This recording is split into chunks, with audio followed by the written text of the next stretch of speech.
All right, welcome everyone. This is Kristen Vincent, Chair of the Westborough School Committee. Today is Wednesday, April 7th, 2021. This meeting of the Westborough School Committee is called to order. Please stand if you are able for the Pledge of Allegiance.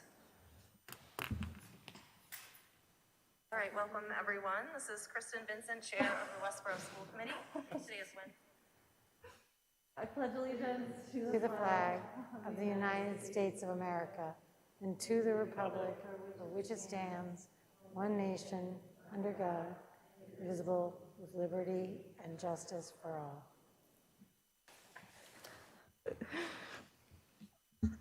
Thank you for joining us this evening. Due to the impacts of the COVID-19 virus, some aspects of the open meeting law have been suspended. Pursuant to Governor Baker's March 12, 2020 order suspending certain provisions of the open meeting law, General Law, Chapter 30A, Section 18, and the Governor's March 15, 2020 order imposing strict limitations on the number of people that may gather in one place, limited attendance of members of the public will be permitted at an in-person school committee meeting. School committee meetings are available for remote viewing or listening on Westborough TV's government channels, Verizon 28 and Charter 192, and online on the Westborough TV YouTube channel.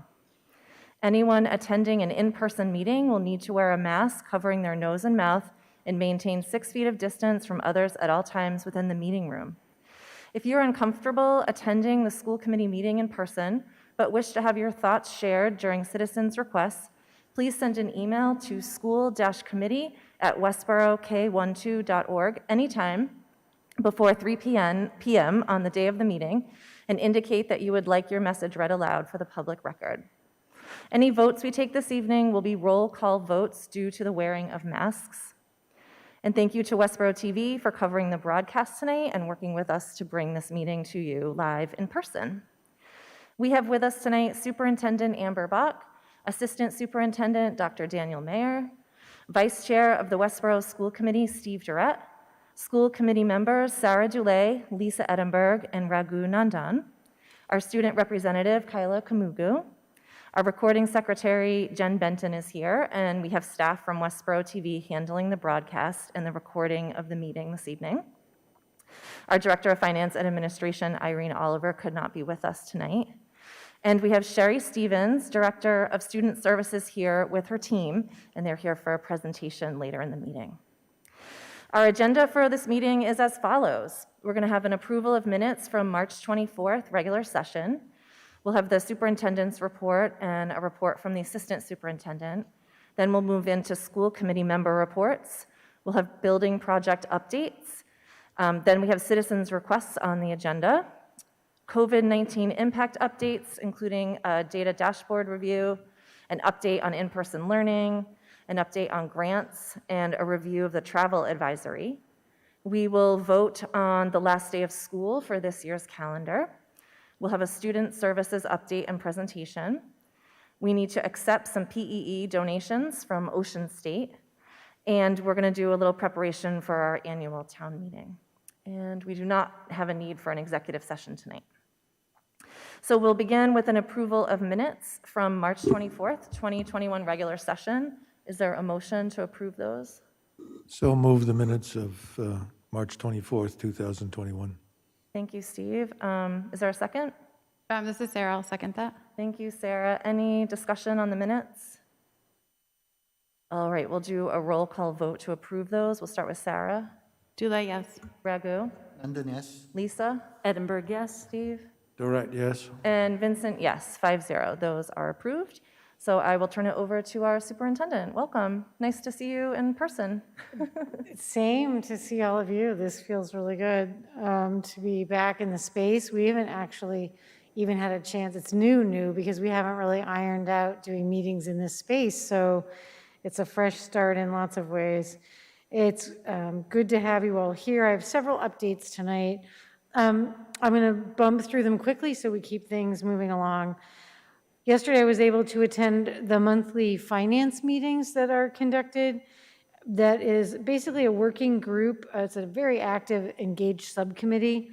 It's attended by the chairs of the AFC, school committee, selectmen, and then key town department people, Irene and I. Leah Talbot, Christy Williams, she really chairs and runs the meeting, Kim Foster. So a nice array of people. And it's a very productive meeting in that it is a time for basically cross-referencing ideas, surfacing, thinking, referencing notes, asking questions, and updating each other. We usually target things that are new within the kind of financial range of the ongoing work, so it keeps us in touch with each other and networks across the various departments. And so that was a productive discussion, looking at anticipated revenue and grant use at the town side. And at the next meeting, when we come, Irene and Kristen and I will be able to provide an update on school grants. So that was very productive. We're continuing to move forward with our Director of Finance search. We were able to successfully conduct first, second round interviews, and I'm currently finalizing recommendations, references to be able to make a final recommendation. And then hopefully by our next school committee meeting would be formally introducing you, hopefully, to a new Director of Finance. We'll do a more formal process of thanking a lot of people when we get to that stage. They're really a very engaged, wonderful, active committee, again, of a range of people from town and school sides and community that did a really nice job. Next, we have been invited to return to FinCom to warm up our budget memory. We really work with such fastidious focus on the budget and the warrant articles and the kind of fluid discussion of all the details and the decisions and the various iterations of our budget. And then once it's passed, we have a brief respite, and then we would have already presented it by now. So, the fact that it gets kind of a little bit shelved in terms of the amount of presentation work that we're doing, I'm looking forward to attending AFC. They would really love a second pass at our budget, given its ongoing complexity, to make sure that they remember all the key points and that they can ask questions to refresh their working memory before they head into final votes. And they sent me a series of kind of reflective questions on the warrant articles and have answered many of those by attending, various meetings and updates. But again, we'll refresh their memory on process and seek their continued support. I'll update you on the time that we're attending, but again, that will be a Zoom meeting, so we'll do like we did before, and we'll be invited to attend. I'll address a review, and we'll lay that out a little more clearly, and Chris and I will share it with you in an email. Daniel and I will also be attending the Youth Commission on Monday, which is again a vibrant group of youth and community members who look at process support and integrated services across the community for youth. And we will be talking with them about the equity and anti-racism survey, as well as our district strategic plan, and getting feedback from them as we've done with several groups. And then we would have, I think, one more to go. We want to attend Westborough Connect's Diversity and Inclusion Committee and have an opportunity to interact with them and gain their feedback as well. So we will be doing that next week. On Monday's a busy day. Lastly, the CAP committee, which is the Climate Action Plan. They've visited us several times. I sit on that committee. We will be making final changes to that working document on Monday and bringing it forward for that final CAP committee vote so that it can be submitted to the selectmen and shared to them to move forward in the integrated plan of the town. Again, the CAP committee was a voted subcommittee of the town to do this work and bring it forward. So we will be completing that, and you've seen it. I think it's a very ambitious document. You also see that the timing of it for Westborough is really important in that it fits with a lot of the climate action work that you see emerging both at the federal level but also at the state level with the benchmarking that they're setting.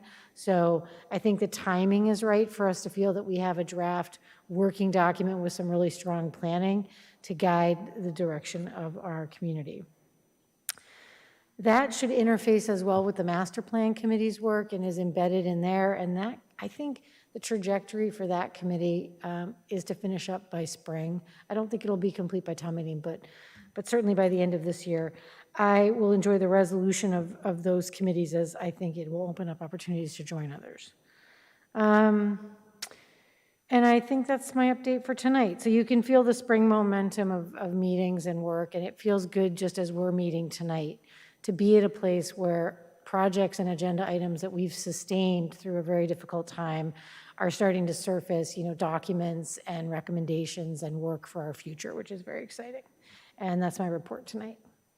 Thank you. And about attending the AFC meeting next Thursday, I think the chair had mentioned he was going to try to make sure we were the only agenda item, other than maybe just some other business to take care of. So they want to spend a lot of time with us, so we'll have a good chunk of time to answer their questions. But that meeting starts at 7 p.m. So, Daniel, do you have anything to share? I have one update that I want to give you on the MCAS test. And I know that there have been questions about when it's happening, and we have questions ourselves still that the state hasn't been able to answer.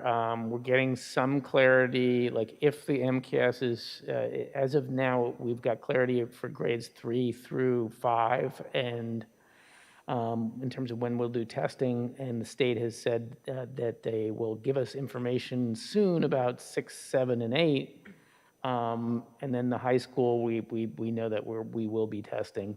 The other piece, and I'll give you some dates in a second, the other piece that you need to know that's just like came on our radar at the end of last week is DESE came out saying that for our remote students, they're going to allow us to test them remotely using the MCAS. We have no idea of what that actually will entail for our tech team. But suffice to say that it's very tight schedule. Usually we have, an iteration where we have an ELA, testing window in April, and then another month until you hit, to do the math testing, and then you do the science on a different day. But now everything is getting bunched together. And it looks like we're going to start mid-May for the elementaries, and basically, depending on the school, and the principals will be in touch about dates. I don't want to overwhelm you with the different dates, but we're going to stagger it so the technology team doesn't get overwhelmed. And so mid-May to the first week of June, there'll be MCAS testing happening in all our buildings. If I'm perfectly willing to answer questions if you want a little more specifics, but I figure rather than throwing out a bunch of dates, it's not going to be particularly fruitful right now. It's better coming from the principals. Good? Was there something about the class of 22 in there? The Department of Education is making a recommendation to the Board of Education at the state level that the class of 22 be exempt from having to pass the MCAS in order to graduate next year, but that still needs to be voted on by the state. So it's not finalized. Not finalized, as far as I know. Thank you. So you said the class of 22 might be exempt from taking it? Well, so the class of 22 has already taken it in 10th grade, so it kind of moot for 95% of our students, the 5%, and it's probably even smaller percentage than that don't pass the MCAS. We usually have to work with to then take it again and work with them on remediation. So I know you're graduating this year, so it won't impact you. But anybody who's a junior this year who hasn't passed the MCAS might not have to worry about passing it if the Board of Education. And the current 10th graders would do it. They need to take it this year. Yeah, it's the mid-May to beginning of June. They're going to do either the last week in May or the first week in June at the high school. Still to be decided. And each of the schools, to Daniel's point, puts out a very detailed schedule of timing and blocks, and so it's better to let you hear that at the individual school level. But I think it's starting to solidify, but we're still waiting on those other decisions. Yeah. One thing that they've done this year, even though we will be still, it looks like, taking the exam, they've truncated the amount of time. So instead of spending 2 days on the ELA piece and 2 days on the math piece, it would be 1 day on each of them. So that is, a nice reduction in time. But, I think the state has not backed away from it in large part because the federal government is tying dollars that the state would get to requiring us to still issue our assessments. All right, thank you. So more information will be coming from schools when Yes. schedules are set. All right, thank you. Yep, Thanks. that's it. Okay, thanks. Kyla, I'm going to turn it over to you if you have anything to share from the schools. Yes, I do. So yesterday at the high school, there was a considerable amount of students absent. And there has been warm weather, so our spring sports have been in resurgence, and the students are really happy about that. And I would also like to note that due to the resurgence of a racist tweet, myself and a brilliant group of students have been working in correspondence with the Westborough High School school administration, and we have been meeting and having conversations to foster change in regards to mental health, racism, and all that. And recently, we have been able to get the N-word banned from being said in any of our English or history classes. And despite the change being slow, we still accept and welcome all kinds of change. And the high school goes fully back in person after April break. And many students have expressed some concerns about the situation after a year of Zoom, and many concerns about their mental health and how the transition might be quite rash and hard on them. And yeah, that's all I have for today. Yeah, thanks. Sarah. Thank you. I just wanted to thank the former students from the program last week, Connor Schoen, Rebecca Arena, and Krithi Krishna. I don't know if you guys were able to see that program, but it was excellent. They shared their personal stories at that youth forum sponsored by Square One, and they were just brave and inspiring. It was a very moving dialogue. Kara Presley from Youth and Family Services and Roger Anderson facilitated, and they just shared all kinds of resources, and the students let everyone know it was okay to not be okay. It was great, and there was tons of resources. So if you hadn't got a chance to watch that, you really should take a look at that because they were great. And the next program coming up, I noticed, was there's one on April 14th at 7 p.m. And this one I think is geared more towards adults, the email said, but it was Bouncing Forward, Learned Hopefulness in Challenging Times. So that's to help everyone move forward from the pandemic, hopefully. And that's sponsored by Westborough Connects, the Westborough Library, and one of our favorite clubs, the Civic Club, is helping with that too. So lots of great mental health programming going on. Don't miss it. And then one fundraiser I want to mention is the Westborough Education Foundation is it's a fundraiser, the pinwheel flowers for teachers, staff members, educators in our district. So you can buy one in their name, and then volunteers from the Education Foundation will plant those gardens. So we're hoping to have robust pinwheel gardens at each school for Teacher Appreciation Week in May. So you can buy your pinwheel at the Education Foundation website in April, and then it'll be planted in May. And that's our biggest fundraiser this year because they weren't able to have the Trivia Bee, of course. So any participation in that would be great. So you can go to their website and either buy pinwheels or make a donation to the Education Foundation. And that's all I have. Okay, thank you. Raghu, do you have anything tonight? I don't have anything tonight. Okay, thank you. Lisa. Nope, everyone got me covered. Thank you. I'm all set. And I just want to share that annual town meeting is on May 15th at the high school. And Steve, I'm going to turn it over to you for anything you have to report and also for your building reports. Okay, I have nothing to report under this item, but under the building reports, the Fales construction moves along. The lower masonry is pretty much done.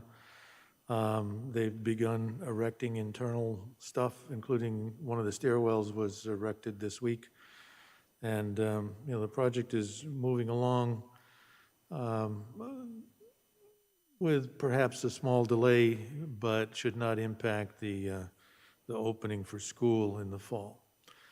I guess an update on our stormwater system. We survived the last storm of last week, Thursday night, Friday, I think. with no other impact with the modifications that we've made. There are additional things to be added to the system which would allow us to handle a bigger storm than what we had last Thursday, Friday night. And so that moves along as well. Project team gets along quite well, and we will have a school building committee meeting with our committee and the rest of the construction team tomorrow afternoon. We're now meeting approximately once a month, only because most of the super duper problems have been ironed out, and it's more consistent with updates on construction and impacts of various things as we move forward. Tomorrow night's discussion will be the remaining contingency that we have and whether or not we can incorporate some of the things that have been removed from the job to meet budget and put them back in. At this point, the focus for those items are those things that if we don't do it now that we couldn't do. There's a very long list of things that we have removed from the project but could be done later, so that it's not an absolute necessity to do it now. One of the things the committee is trying to do is to protect the contingency that we have for those things that go bump in the night at the end of the project. And of course, once we start school, there is construction remaining, which is the demolition of the old school, backfill of the foundation hole, and then the final grading and paving to complete the parking lot that's going to be in front of the school, which also allows specific bus delivery and loading in the afternoon for the school kids. So that will take us beyond the school construction period into the spring of next year, assuming everything fits according to the schedule that we have.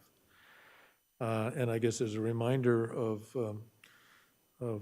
what Kristen just mentioned about town meeting on May 15th, there are 3 articles on the warrant that deal with other construction projects that are there.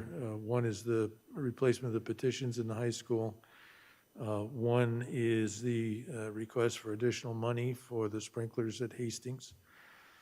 And the third one is the girls' softball field, of which the details have been worked out on our side and presented to both the town manager as well as the finance committee. And I think at this point we're being recommended for all those articles by the selectmen and the finance committee, but that could change. So we'll see how it all works out. But right now I think we're pretty solid on the numbers and the need, and I believe the presentations will justify our request for those monies. That's it. All right, thank you. We have citizens' requests on our agenda. Is there any citizens here willing to come forward, want to share anything with us? All right, seeing none, we will move on to our COVID-19 impact updates. So Amber, I think I'll turn this back over to you. Thank you. Thanks. So we have some targeted areas of focus tonight, but in general, we'll step through them. I'm going to talk a little bit about just the implementation of return to in-person learning with 2 areas of core focus. I'm going to table the grants discussion until Irene returns, and certainly we're in a productive place with that in terms of the potential to roll ESSER 2 and ESSER 3 in as far as 2024. So, there's a lot of sense of relief that we get some flexibility with the extension of the coverage of those funds, and we will have them pretty well mapped out, hopefully by the next school committee meeting. And as I said, then we would be able to share thoughtfully at the next finance monthly update kind of discussion. And we're also currently mapping out the summer school planning, and we would have a better sense of plugging those numbers in. And so I feel like it'll be a robust report by the time you get it, but there's, at this time, not issues surfacing of concern per se that make it feel urgent for me to fold them in tonight. We also, Irene was pulling together some information on grants, just to finish this piece, around questions that AFC had sent, and I'll organize all of that into preparing to visit them, and we'll share you into all of that before, and you'll have a chance to see that before we go visit them. It's all just informational discussion questions and clarifying areas of wanting more information. Sometimes one article makes them think about another, so there was a question about, well, what happened to the Armstrong playground while we're looking at these other repairs to facilities? So that type of stuff, which is always part of a good quality memory lane visit when we are all trying to remember the moving pieces. So I'm developing that with her now, and I think we'll be ready to fold that into the grant expenditures and to share at FinCom. So let's go back to the top. The dashboard has been updated. I've made a change to the dashboard design in the sense that the design itself is the same. It stands on the website and gets summarized weekly. However, I am going to move the link to that dashboard into the COVID-19 updates that I send out. Because there were people, I got a couple emails from parents who said that there was just questions around how much quarantining was occurring. And if you look at the dashboard, and you don't have to do it now, but I think it's worth kind of pushing back through that link, and I answered a couple of the parents indicating that, it echoes a couple other areas where we hit that during the cycle of this past year, where we came across, Gibbons had as many as 86 kids at one point in the year quarantining, and Mill Pond had quite a few at one point as well. So by percentages, it can feel like there are a lot of kids in the sense that there are 90 kids, but of close to 1,000 students at the high school, it's kind of a similar profile. And both of those, resolved themselves and cycled back out and didn't lead to any explosion of a type of concern that the Board of Health felt required different action. But I decided that what I would do is link this part of that dashboard into those COVID updates so people can interact with the two of them. While people are interested in the quarantine information, it's not medical information in that sense. So I don't want to push it out every time in the COVID update. That's cases that have been surfacing, and I don't want people to get confused when they see other aspects of numbers, which is which. So I think the way we're doing it is well organized. I'm going to sustain that, but I'll share the link. As we look at then moving back into the general update outlined, so in-person learning, I would say the timeline is moving forward smoothly. Currently, you have pre-K to 6 back. This is day 3 for all of them for 5 and 6. So this is day 3 for them. And you had 2nd through 4th back last week. So they're heading into their 2nd week. We feel very confident that school looks smoothly run, comfortable. Changed routines were seamless and fairly minor after a lot of thoughtful planning. So what something looks like when you've done a lot of good planning is invisible, right? It's the absence of errors. So that's what I think we're experiencing from the incredibly thoughtful planning we saw, the absence of errors and the absence of any sense of it being overwhelming. It feels normal because we planned thoughtfully. So next week you pick up 7 and 8 on Monday. I visited Gibbons yesterday and toured to check on their preparation and benchmarking for readiness. They look good. They're pretty ready to go. And they've given kids through the remainder of this week any new traffic patterns to figure out because everything's now set up for the return of everyone. And so while they're there on their hybrid rotation, they're getting the same cycle of different places to eat, but they've expanded to the new locations, the tents and the different things, but they're practicing it in mini. So then by Monday, when they double their number, it'll already be built into the routine. Again, it will feel invisible because we planned it thoughtfully and we gave people that staged practice. And then we'll welcome 9 to 12 for a full start on Monday, the 26th. And again, I think that as they're on the same trajectory as Jack Foley was in terms of shifting spaces, changing tape on floors, building routines, answering questions. That type of stuff is all happening now. They'll have tent delivery, You don't want them up too early, but right before the return of students. I would note for 9 to 12 that I think the high school had increased the amount of general updates they were sharing. I put out a big communication in questions last week, and then was able to also know that the high school was pushing out another one of their monthly updates. I know that then DESE turned around and came forth with some guidelines on prom and some other organizations, and they are very rigid in terms of not encouraging any types of gatherings of that type. However, it's left to the structural purview of the district to make good decisions about what you can provide. I had a long meeting with Brian, and he's working with the groups to create some type of a modified experience that we can provide for students to have a celebratory feeling event, and moving forward with that planning.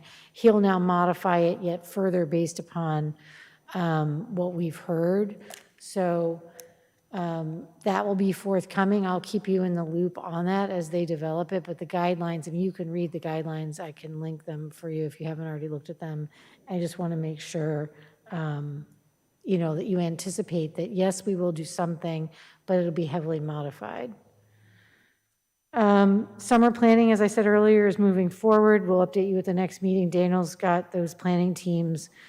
They're doing a really nice job to start to put some design on ways we could be interacting with students. I do want to reiterate that we have said a couple times, though, for us, next year during the regular implementation of the school year is going to be the best use of really strategic intervention and additional support to students as they're in their regular school learning and the assessments and the work that they need to do. And we want to maintain some funding hold to be able to put some of that towards that work, so that we're ready to provide supports as we see need, and also to do some additional hiring if necessary. So hiring would use a lot of those funds quickly, so we have to really be strategic. And I think it's shaping up well. Lastly, one of the area of key focus that I would note would be that we had talked about the quarantine having a range of questions where people were just looking for kind of a little bit more of a bulleted list of notes of the ways that they'll get supported. So I created a document that at least visualizes the ways that we provide support to students. And I'll link this on Friday to the frequently asked questions document. So, and I think I want to emphasize here that you can anticipate that there will be quarantining if you look at the trajectory of cases and experiences of the school year as we've had them. And it's expected that that will continue to be a part of our life through the close of the year. I want to be clear that we will adjust our practices to match CDC and DPH as they go along. The only area where we're doing more, and you can, if you hold it there for a sec, is that we maintained the K-3 model of the class being a quarantine circle, and that exceeds the base expectation that had existed for CDC and DPH. I think that when I go to the Board of Health on the 20th, I'm just going to have them reiterate their commitment as well to that being a good practice for us. And I think we'll continue to look at all of the quarantining implementation and seek their consult. We're not looking to send home students when we don't need to, but we also want to be clear that we've had a successful year with all of its complexities and all of its limitations, and successful in the version of what success could be this year by following all those protocols. And we want to make sure that we maintain them now as we're increasing our numbers. So I will focus on making sure that we communicate a lot about this. So K-3, if you leave it on elementary there for just a second, Daniel, back up. So elementary, students shift and their whole class goes remote for the section that they need to. And so they're implementing that remote model with their teacher, and they run their regular schedule. Special education or unique specialized service deliveries or additional supports are provided in Zoom as well. And if a class doesn't quarantine, but a student might get thrown into quarantine K-3 because of a parent exposure or another trip or something else, the classroom teacher works with that family. We maintain specialized service deliveries via Zoom, and the classroom teacher coordinates individually. Those are kind of, unique cases. So if we scroll down, then Mill Pond has set up a structure where teachers will contact families, and families can expect to be contacted by the teacher, families and students who have been in need of quarantine, and they will help to organize and communicate the plan that will be in place. So, making sure that they feel like, is anyone going to talk to me? I mean, after your nurse or admin has a discussion with you that you need to quarantine, a key educator will follow up with you to make sure that you feel communicated with and what the plan would be. Approaches will look like they'll follow a range of options. Multiple live check-ins with instructional staff. They're already doing this. This is already the framework they have in place, and in some cases have continued to ramp up pieces of those. Live stream instruction, updated Google Classroom assignments, targeted Zern and Lexia lessons, and personalized prepared lessons and packets of in-class work. So depending on who the student is, what the work is, and what the class is, there's a range of ways that they will interact with you to sustain your learning during a quarantine cycle. And students with specialized learning supports will receive those via Zoom. So services will be maintained. Similarly, if you roll down to Givens, an open link for daily check-in during academic support period where students can circle back and get help on work, review work. A teacher might request to see a student then and spend some time with them doing some reteaching.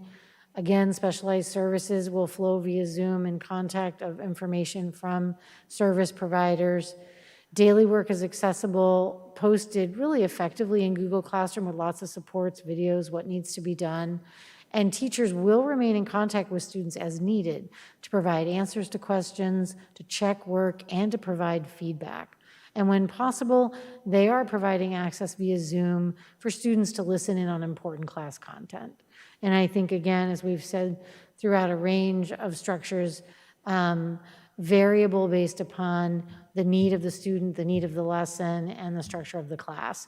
And I think teachers have developed a fairly robust repertoire at this point and, are interactive to what students and families need.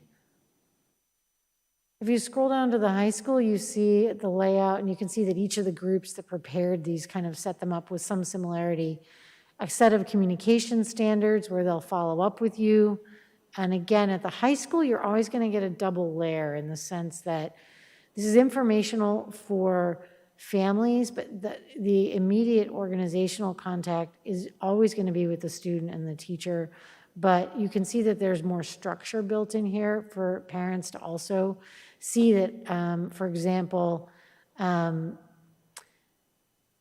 you can see, if I'm just looking down at if we scroll down, there's a discussion here about teachers will post assignments. They'll utilize a combination of asynchronous and synchronous learning activities. Synchronous might look like these types of ways: open Zoom, extra help session, live stream, or office hours. Really, again, similar to some of the other structures you see at Mill Pond and Gibbons. They will monitor student completion for assignments. They will provide specialized service, and they will make sure that they notify a counselor so counselors can reach out to family or students to make sure that if there's a decline in participation, either like if we're going to make synchronous available, we expect that students will be attending. And one of the keynotes I put at the top there, if you read in that paragraph, is attendance is required. When you're in quarantine, you're in school, and you're a close contact, but you're not sick, and attendance is expected and required while you're at home. And that is outlined here. And so that's a kind of a general parameter of, I think, visualization of the practices we've been using with an addition of some more robust commitment to those things happening more. So I'll post that in the update this week, and I'll also know that it's at the superintendent's advisory we'll share it and take some feedback and ask them to keep gathering feedback around questions on that. Oh, Kristen, I have a question. A question and a comment. If you do put that in the frequently asked questions, maybe put it in the body of the email too, just so it doesn't get buried, because this is important information. That definitely, I like to see that drawn out like Sure, that. So I think that's we excellent. can, yeah, no, I know. I think we can, I think sometimes things get buried in the frequently asked questions now. well, I think link no to matter it? what, I mean, I think yeah, no, I understand what you're saying. I mean, I think, again, we're trying to look at, there's a balance between how much communication people can take in. Right. We try to keep it in a bulleted format so people can hop around. And I also try to recirculate really important questions again and again. But I also can send it out as an independent push via the buildings to share it as well. Oh, yeah, So maybe, yeah. we'll do some of that to make sure that people have it and make sure that we're sharing it a lot.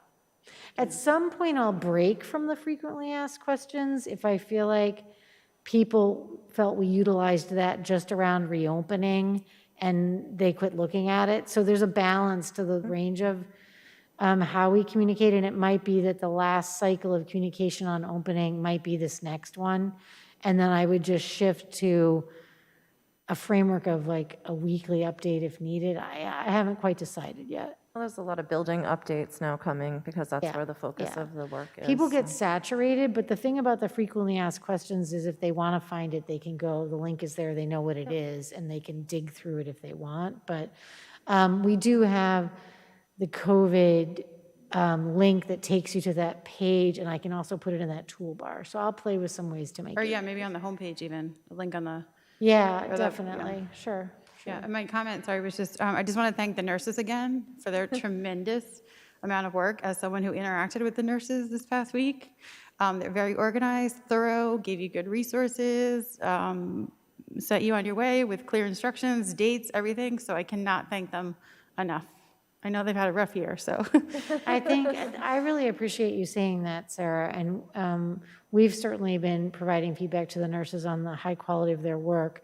And I think that I would certainly put on public record that it's important that when the nurse calls you, that everyone's super respectful, even when you're frustrated or angry. I mean, I think they've been really kind of under a lot of pressure that people get frustrated, that their child has to quarantine, and we understand that, but you need to work with the nurse respectfully and supportively. And they do give you your date of return. They're very concrete. There's no confusion when you get off the phone with them. So they're very, very helpful. Yes, and if you send your test results back, they will approve you and tell you when your child can return, which is They're really helpful. tremendous also. Yeah, they're definitely partners all the way, yeah.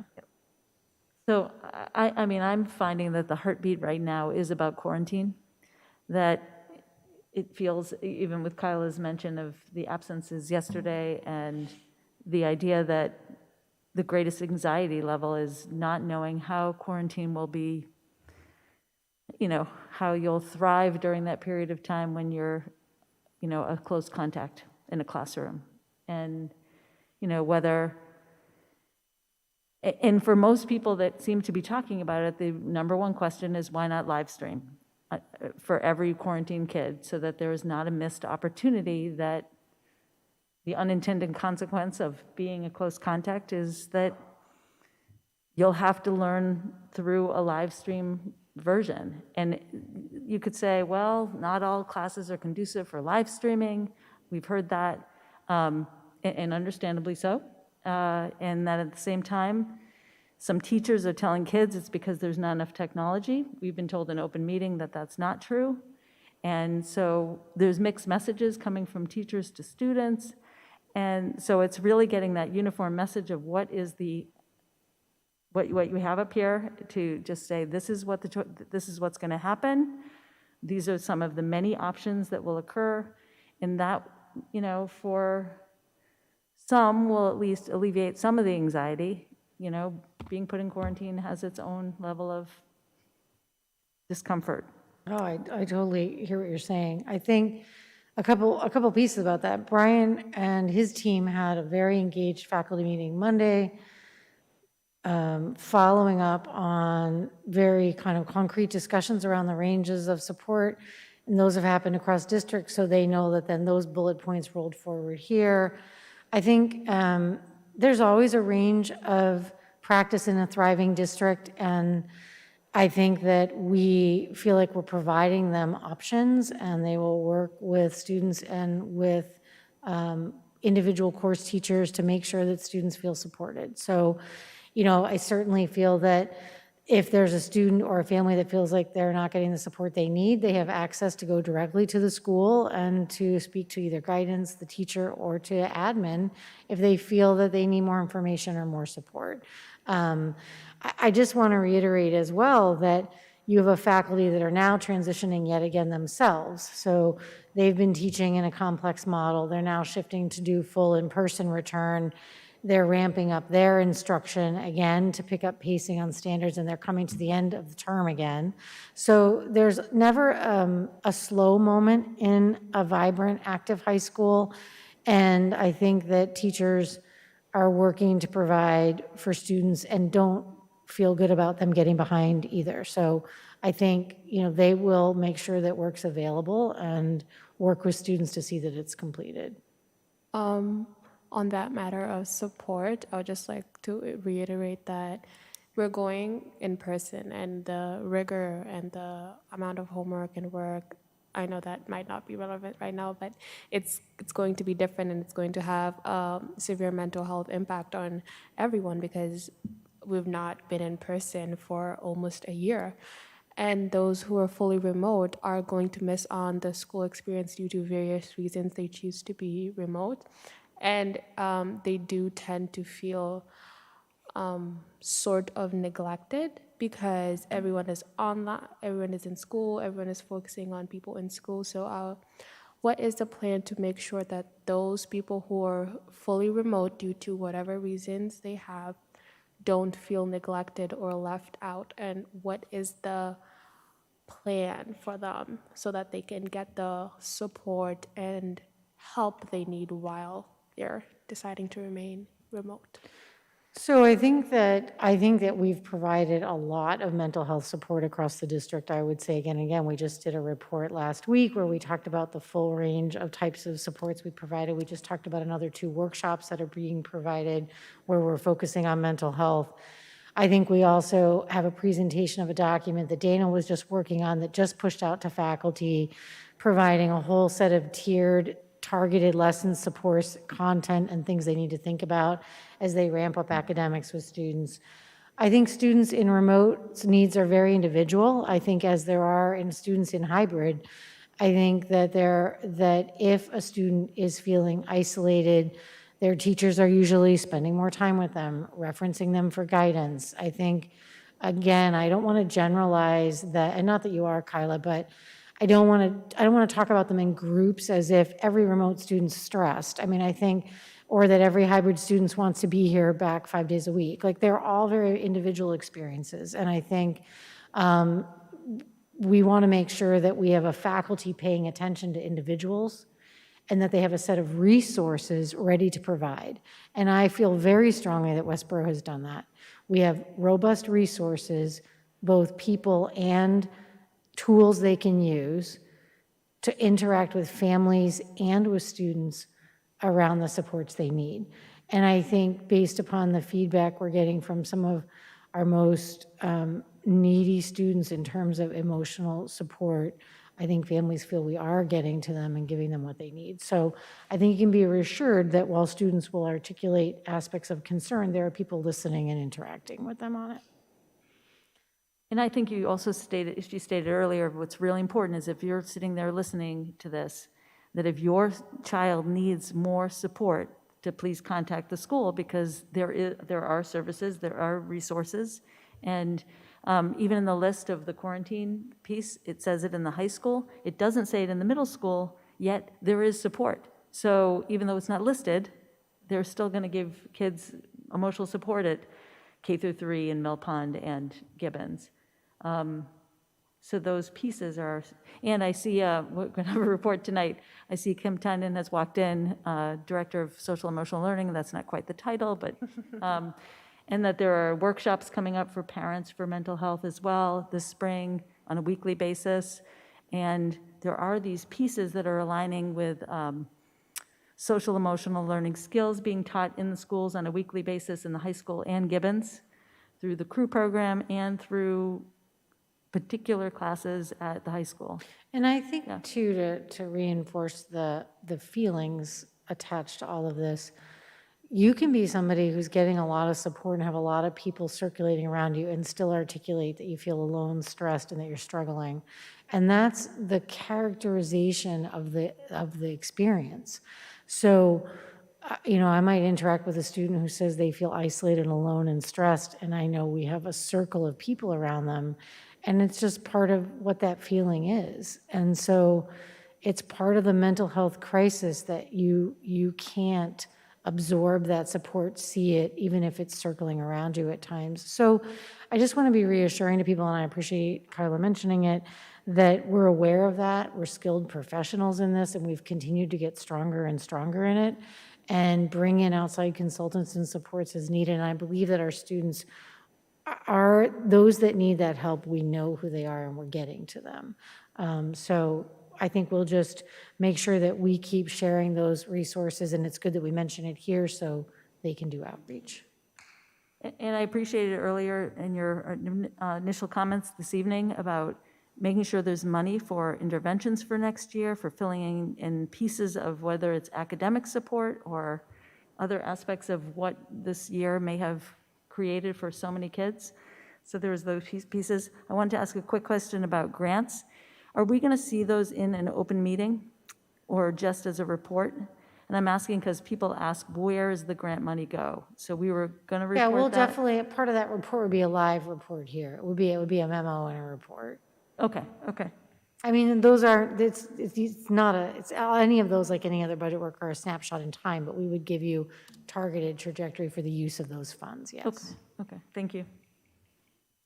All right, I would like to keep us moving. Are we good to, these are good discussion, and I also know it's a big part of where we are and the heart of the work of this year.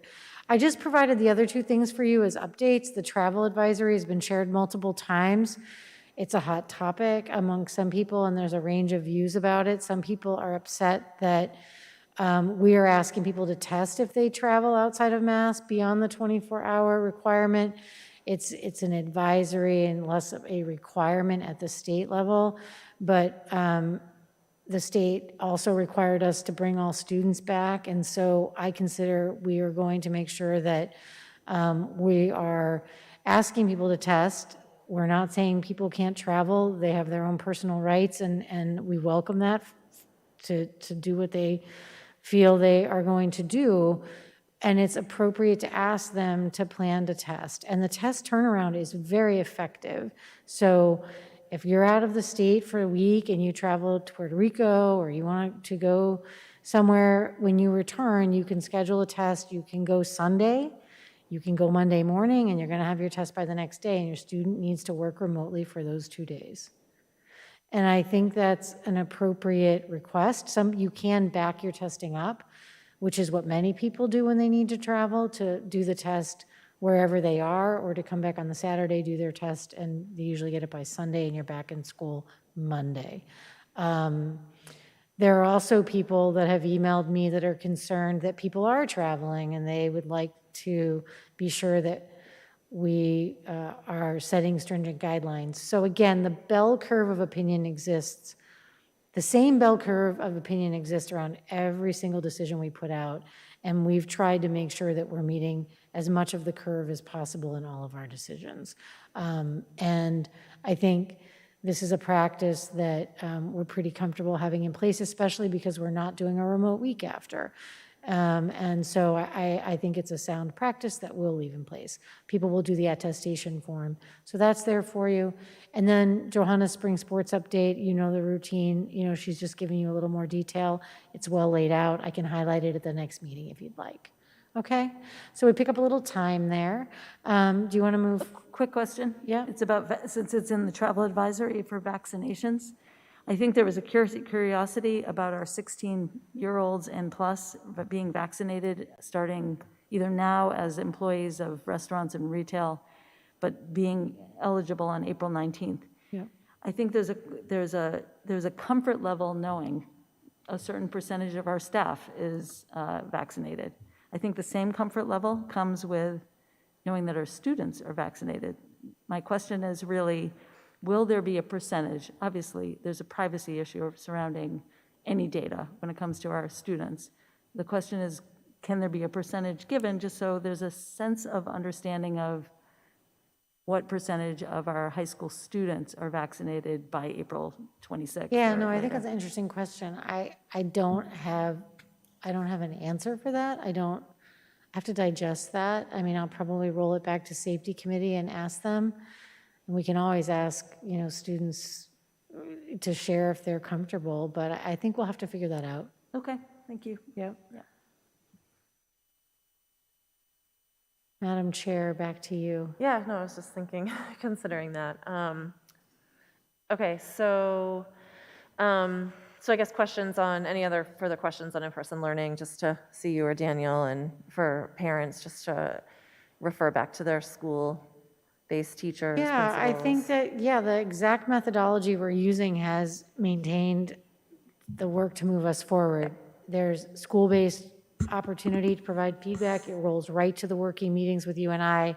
We answer the questions and we put it right out into the frequently asked questions. Yep. If people have questions, frequently asked questions is going to remain the place to look to get them answered. If we haven't answered them here, and typically when we answer them here, I often will reiterate them as I can in a bulleted note in those documents. Okay, sounds good. So we'll move on to the calendar vote on the last day of school. And so at our last meeting, we were considering the Friday, so is it the 18th, Daniel? Friday the 18th? Yep. As being the last day of school for this school year, and that it would be a full day of school. Traditionally, the last day of school is a half day for students, and we are considering making that a full day for students and staff. And then that would be it for students, no returning on the Monday. And a few people were asking today about the number of days that would bring us to, and we were talking about this year, the state said we don't have to do 180 days, we only have to do 170. But I think that Friday takes us to 172 or 171? 171. 171. Okay. 71. Okay. 171. So we're all set and legal with that. Yes. And I just wanted to know if anyone had any other comments or feelings about it. I just had to clarify because I misspoke last meeting. I went to the DESE website and it says all days lost to health, weather, or safety emergencies between April 1st and June 1st must be made up to ensure, well, it still says 180, but this year it's 170-day school year, or at least until the district has reached the previously scheduled 185th day, whichever comes first. But it's really, the caveat is if all 5 snow days have been used prior, then we're not required to schedule additional days. So if we were getting into the 186th day, 187th day, that's kind of what I knew there was something last meeting, but I couldn't exactly remember what it was. So we're not at our 185th day or whatever, but we're still at 171, so that's great. Yep. I have a question. Is it required to be a full day of school? It's, It depends It on the would school be- committee votes. if we say it's a full day of school, it's required that all students are there for the full day. Okay, but I would like to suggest that last year, the high school and a club that me and the librarian and a couple people run, we did a mental health day at school. So we took the last period, 6th period, and we took, I think, the whole period, and we had different activities and meditation and mindfulness, and the students just got to relax and check in with themselves mentally. And I think right now during COVID, that is really important. So I would like to make a suggestion to the committee to not make it a full day of school, but to leave maybe a half day or a period in between for the entire Gibbons, Westborough, and all of that, for them to have some activity, for them to go out of school with them checking themselves mentally and just have a mental health day for the half day. they're going to have a mental health summer because that's the last day of school. And It will, yeah. we really want to squeeze in as much time with our students as we can. I think bringing the idea of doing a full day on Friday is so that we're not bringing them back for a half day on Monday, because that camp's already starting that Monday. I just don't think attendance would be very high to have everyone come back for a half day on Monday. So we were thinking about the Friday, but trying to get as much time with the students as possible. Certainly building-based activities could probably happen at the high school in terms of arranging different like mindfulness, and there's not going to be a lot of teaching happening that day. There'll be some activities and closure. I mean, I think the idea is giving our students a chance to have some closure with their teachers, who some of them are just reconnecting with in person right now. Yeah, I would assume that would be at the discretion of the class. Like you said, your sixth period class did that. So like the school committee, sets the calendar, so we would set it as a full day, but we would still leave the discretion of the individual educators to decide what's best for their class and students, in my opinion.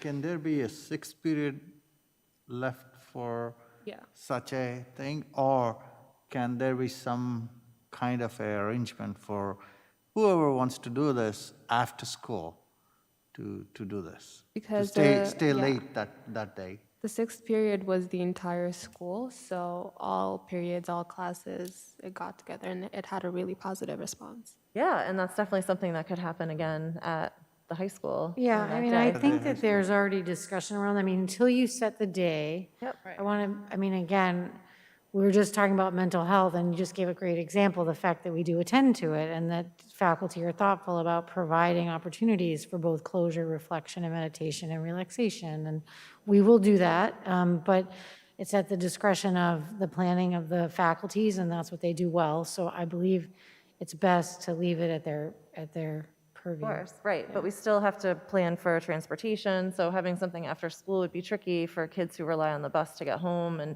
so it would just be a regular day, full day of school. Any other comments about the last day of school? I don't know if I'd want to extend it for the teachers. I could just picture everyone's had a really long year. Yeah. And when I think about extending a day, I just cannot see that being in the best interest of our teachers, who, who deserve a break. Really, and our students, it's hard to imagine them staying after on the last day. And this way, both teachers and No way. students, No because way. I remember the teachers had some kind of activity, I think it was with the dogs or with like yoga. So I think this could be really beneficial for both teachers and students, and a motivation to come to school and stay for the whole day. They're required to come to school and stay. Let me just be clear, Carla. Just let's not get off track. I do just, let me just say, we're talking about great activities. Great activities will happen. That's not the decision. Great activities are instructional.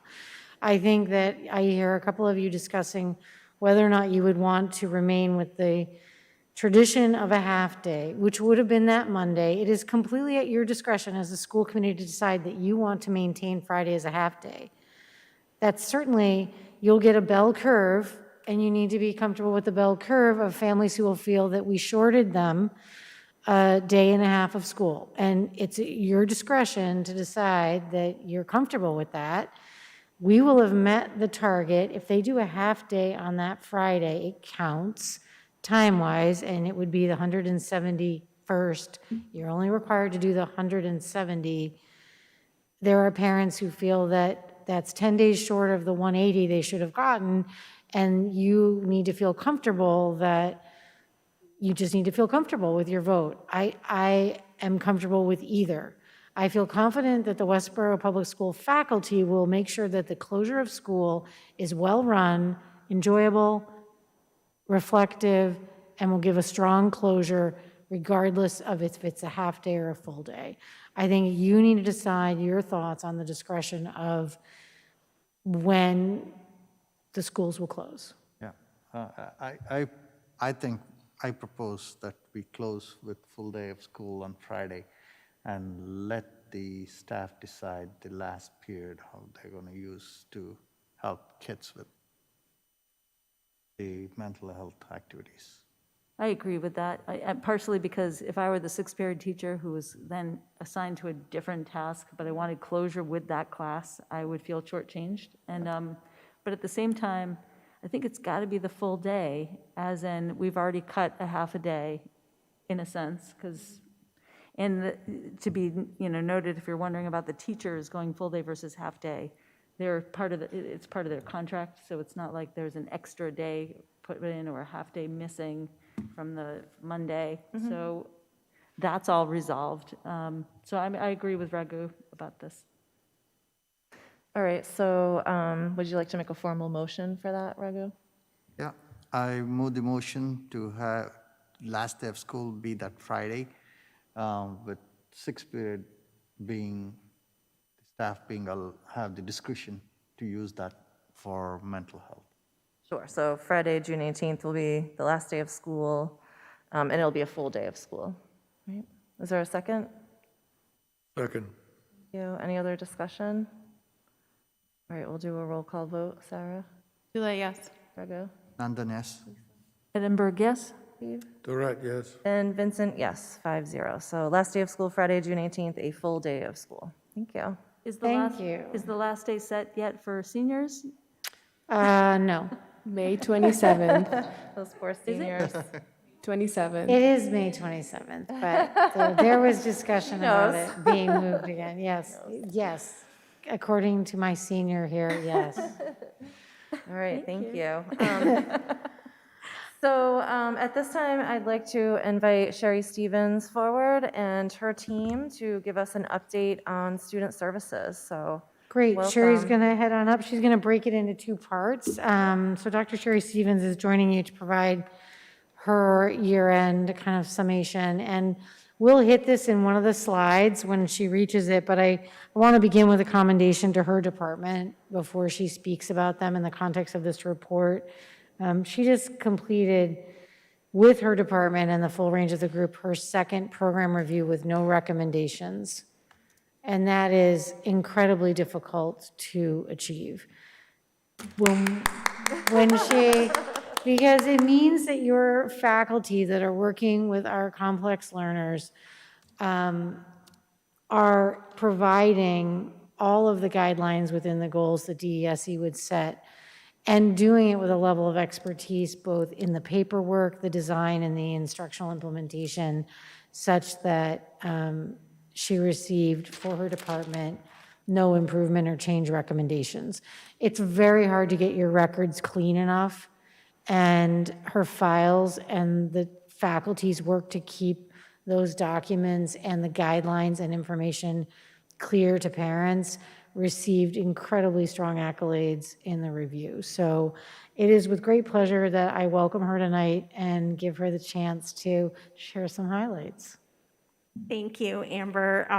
I just, again, want to share my appreciation to the entire Student Services team, and particularly the special education team and providers for their work, which began pre-COVID last year, and we were very happy that that work got front-loaded to a degree, and that we had such a successful visit with DESE. And, they always give you some feedback for improvement, so, we appreciate that, but really accolades to the team. So, good evening. I'm delighted to be here for the annual Student Services update. I also want to welcome members of my team this evening. I have Kim Tynan, who is the Clinical and Social Emotional Learning Coordinator, and Kim will be available for questions at the end of the presentation. And I also have a very dynamic Borough team, our Bridging Over to Right Opportunities team for our adult learners in the district. We have Erin LaPrade, Program Coordinator, Kristen Dada-Wall, Borough Sugar Shack Manager, and Karen Bunton, Student Services Coordinator. So, to the team, thank you for being here. All right. So the Student Services Department covers a broad umbrella, like we catch a lot of rain and we try to recycle the rain to really provide innovative and direct individualized supports for students. The components sort of under the umbrella are building strong family and community partnerships, working with families and students who are homeless, making sure that students have access to accommodations through 504 plans as required, building professional resources and supports for our staff and our parents, making sure that we are fully committed to social, emotional well-being and mental health supports and services. Special education is a strong component of the department, and we also want to ensure that we're getting students ready for strong transition planning for their future and for the community. So we really take a strength-based approach to making sure that we develop the whole child.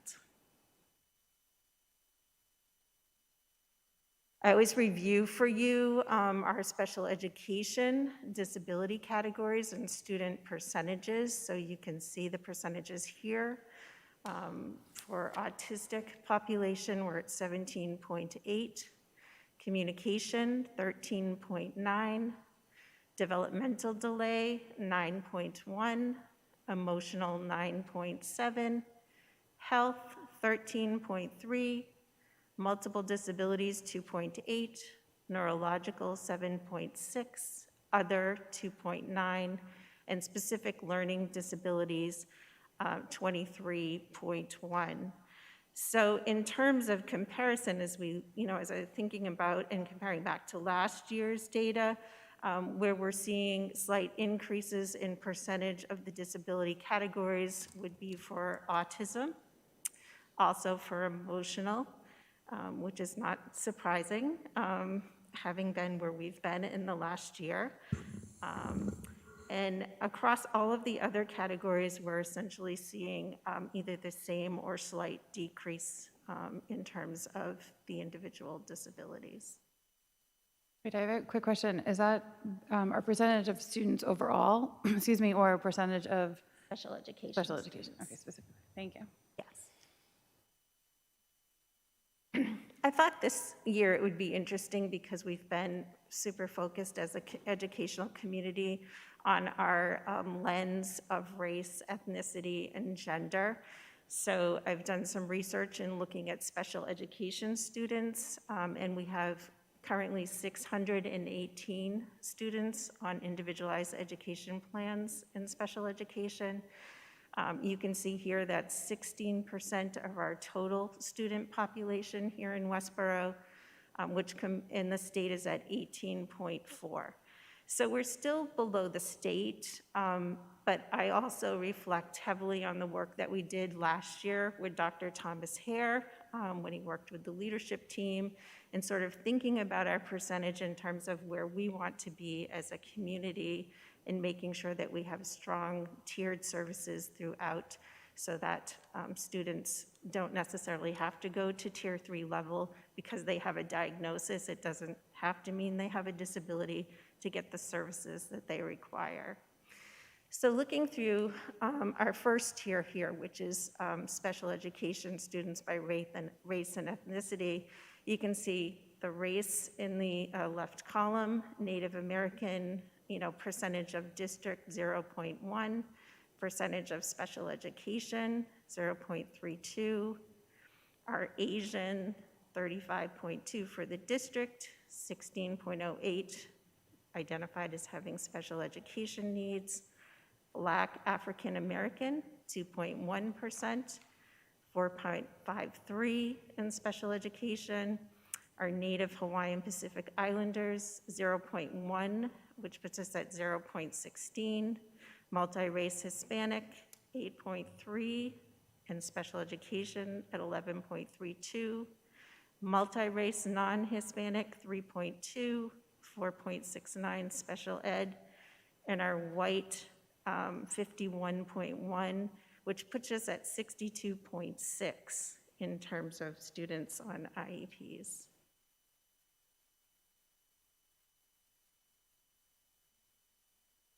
As we continue with the tiers, we're looking at delineation in terms of the next set of lenses for our English language learners, our students who are economically disadvantaged, and also a gender comparison. So as we look at our ELL special education students, 535 of them do not require special education services, 83 of them do. So if you look at the percentage of special education students who are Ls, we're at 13.4%. And if you look at the percentage of L students who are special education, 442 Ls across the district, we're at 18.77%. As we moved on to look at our students who are economically disadvantaged, you can see the totals here. Total special education students who are economically disadvantaged, 133 are special education students, and you can see the balance there of those who are not. Percentage of special education students, so the percentages come out to be 21.5, and percentage of economically disadvantaged students who are special education students, 24%, if you're looking at the 555 that we have across the district. As I looked at the gender, our female students on IEPs, 211, our males, 405, non-specified, 2. So you can see the percentages there in the column on the right. And then the percentages that carry through. I thought it was really interesting when we looked at sort of the percentage of males being so much higher than females in special education. So again, this is initial mining of the data, so we'll continue to sift, and I welcome your feedback and questions, which will kind of drive further research. Yeah, does the state collect data on male and female and non-specified for special education? Do you know? I haven't seen it, Yeah. but I would, certainly be happy to call them and research that further. And now I'm interested to know in our, like communities and towns, our neighbors, like what does it look like for them as well? Yeah, that's interesting. I just know because like so much, sometimes we compare ourselves to the state average, Right. thinking about different things. I just didn't know if that was something that the state, maybe they collect it, but they don't, it's not published anywhere really, but interesting. Right. I'd be curious about the other two categories as well, for English language learners and the economically disadvantaged students. Yeah, so I can skip the next slide because those were my takeaways as well. As we look at the percentages here, like for key takeaways, 24% of low-income students are identified. So I'm kind of using, the measure of anything close to 20%, like we should be looking at a little more closely. We have approximately 18.7 of L students identified as special education students. Of course, 63% of special education students identified, that are white, and 65 are male. So, there's more to look at for sure. As we look at the individual categories, though, by race, I think it's pretty equitable across the board. It's just really, what is this data telling us? So I'm excited to go deeper with it. Can I, while you're on that thought, the Asian was obviously a discrepancy with a much lower percentage with a higher population. Do you have any thought about that? Any conclusions? Yeah, I don't yet. So I don't want to certainly, misstate or represent, but I Yeah. think it requires further study and further discussion for sure. I can't help but think, is it lack of diagnosis? Like, you start to think about, is it just, but it makes us think, why Right, is so that it'd be one? interesting to look at the comparison too with, the diagnosis or disability category, as it trends with race. But I can share with you some thoughts here again from Dr. Thomas Hare, who did analysis both for the Commonwealth and nationally for the Clinton administration. And here are some of the points that he brings forth. So it's interesting to think about this and think about where we want to go in further comparisons and looking at the data. So, Mass identifies students as eligible for special education and related services substantially higher than the rest of the country, right? So that helps us think about where we are in our percentage. Low-income students are considerably more likely than their counterparts to be deemed eligible for special education. Low-income students with disability and Latino and African-American students with disabilities are considerably less likely to be included in general education classes when compared to their white and Asian special education counterparts. Particularly, I don't see that applying to us because we're such an inclusive district, but it's interesting to look at these takeaways from his studies, and there are dramatic differences in the rates of disability identification between students whose home language is Spanish.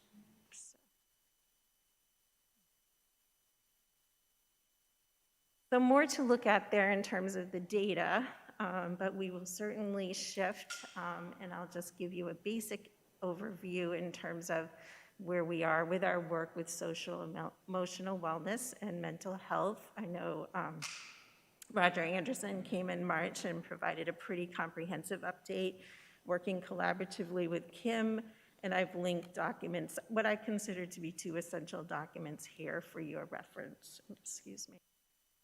So in terms of data sources, you know, we rely on district-wide family and student surveys, which have given us, you know, sort of a plethora of information this year to work from.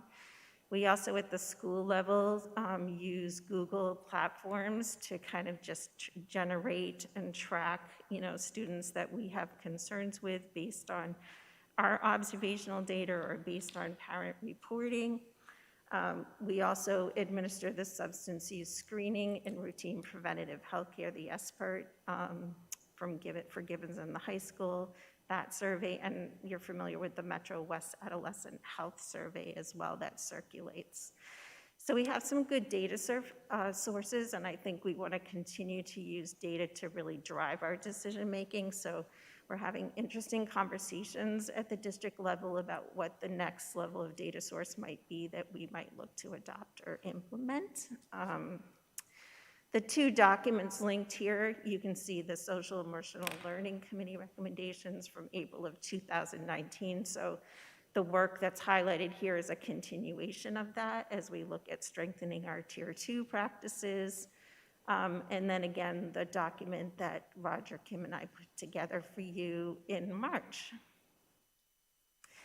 Partnerships are always essential when you're working on difficult issues, and this is certainly one that is challenging. And so we're very pleased Kim initiated the Parent Council this year, which has been highly successful. And it's really nice to have that collaboration with parents in our community. Again, we have Westborough Youth and Family Services, Westborough Connects, Massachusetts Partnership for Youth, which gives us, you know, a great deal of resources to work with. We still are engaged with Dr. Kim Kuziak, child adolescent psychiatrist, who has consulted with us now, I think, for almost 4 or 5 years. So we're delighted to maintain that relationship. And then new this year, John Crocker, who is consultant and director of school mental health behavioral services for the Methuen Public Schools, is providing PD education and opportunities for both our counselors, school psychs, and administration. We also have our relationship with William James College, which provides referral system information to our community and school system.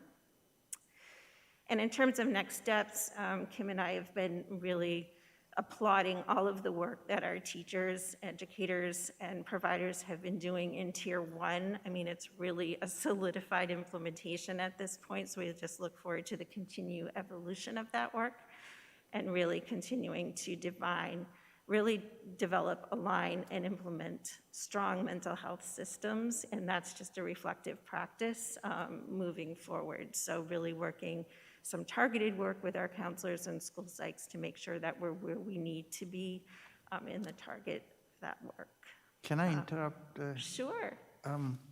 So I went through this afternoon. Yes. I went through the report for SEL, and it's impressive, although there was one thing that I thought it was missing. Mm-hmm.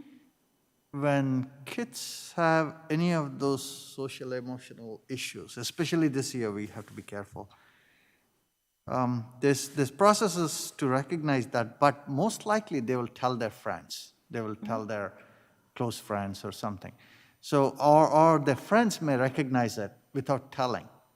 So I thought there should be something in there where peer-to-peer recognition is put in place, and they come back and tell somebody that I think my friend here is having some kind of an issue. That's a great point. I do think that certainly peer-to-peer relationships are most important, and I think, it's something that we can consider certainly highlighting or adding. I know, Lisa, you mentioned the crew team at Gibbons, and I know like really strong relationships are formulated, and it's not, I don't believe that it's not happening, but I think articulating it, strengthens it. So happy to consider that. Thank you. Kim, did you want to?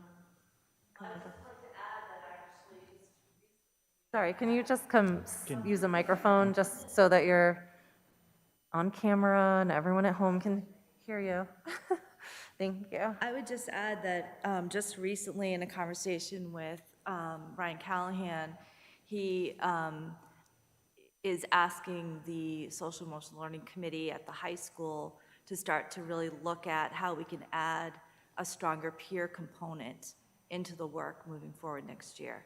So that will be a task that we will directly take on. Yeah, especially coming into next year, I think it's more So critical. you're thinking Yeah, that's in right. in the same manner. So.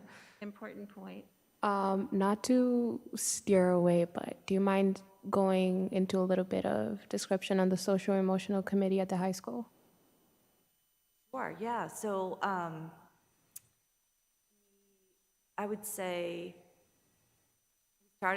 the work started in the summer. There were several faculty who volunteered to do some work in planning to come back, the return to school. And there are teachers and also a counselor, Stephanie Glenn, was also very much involved. And so that work started over the summer.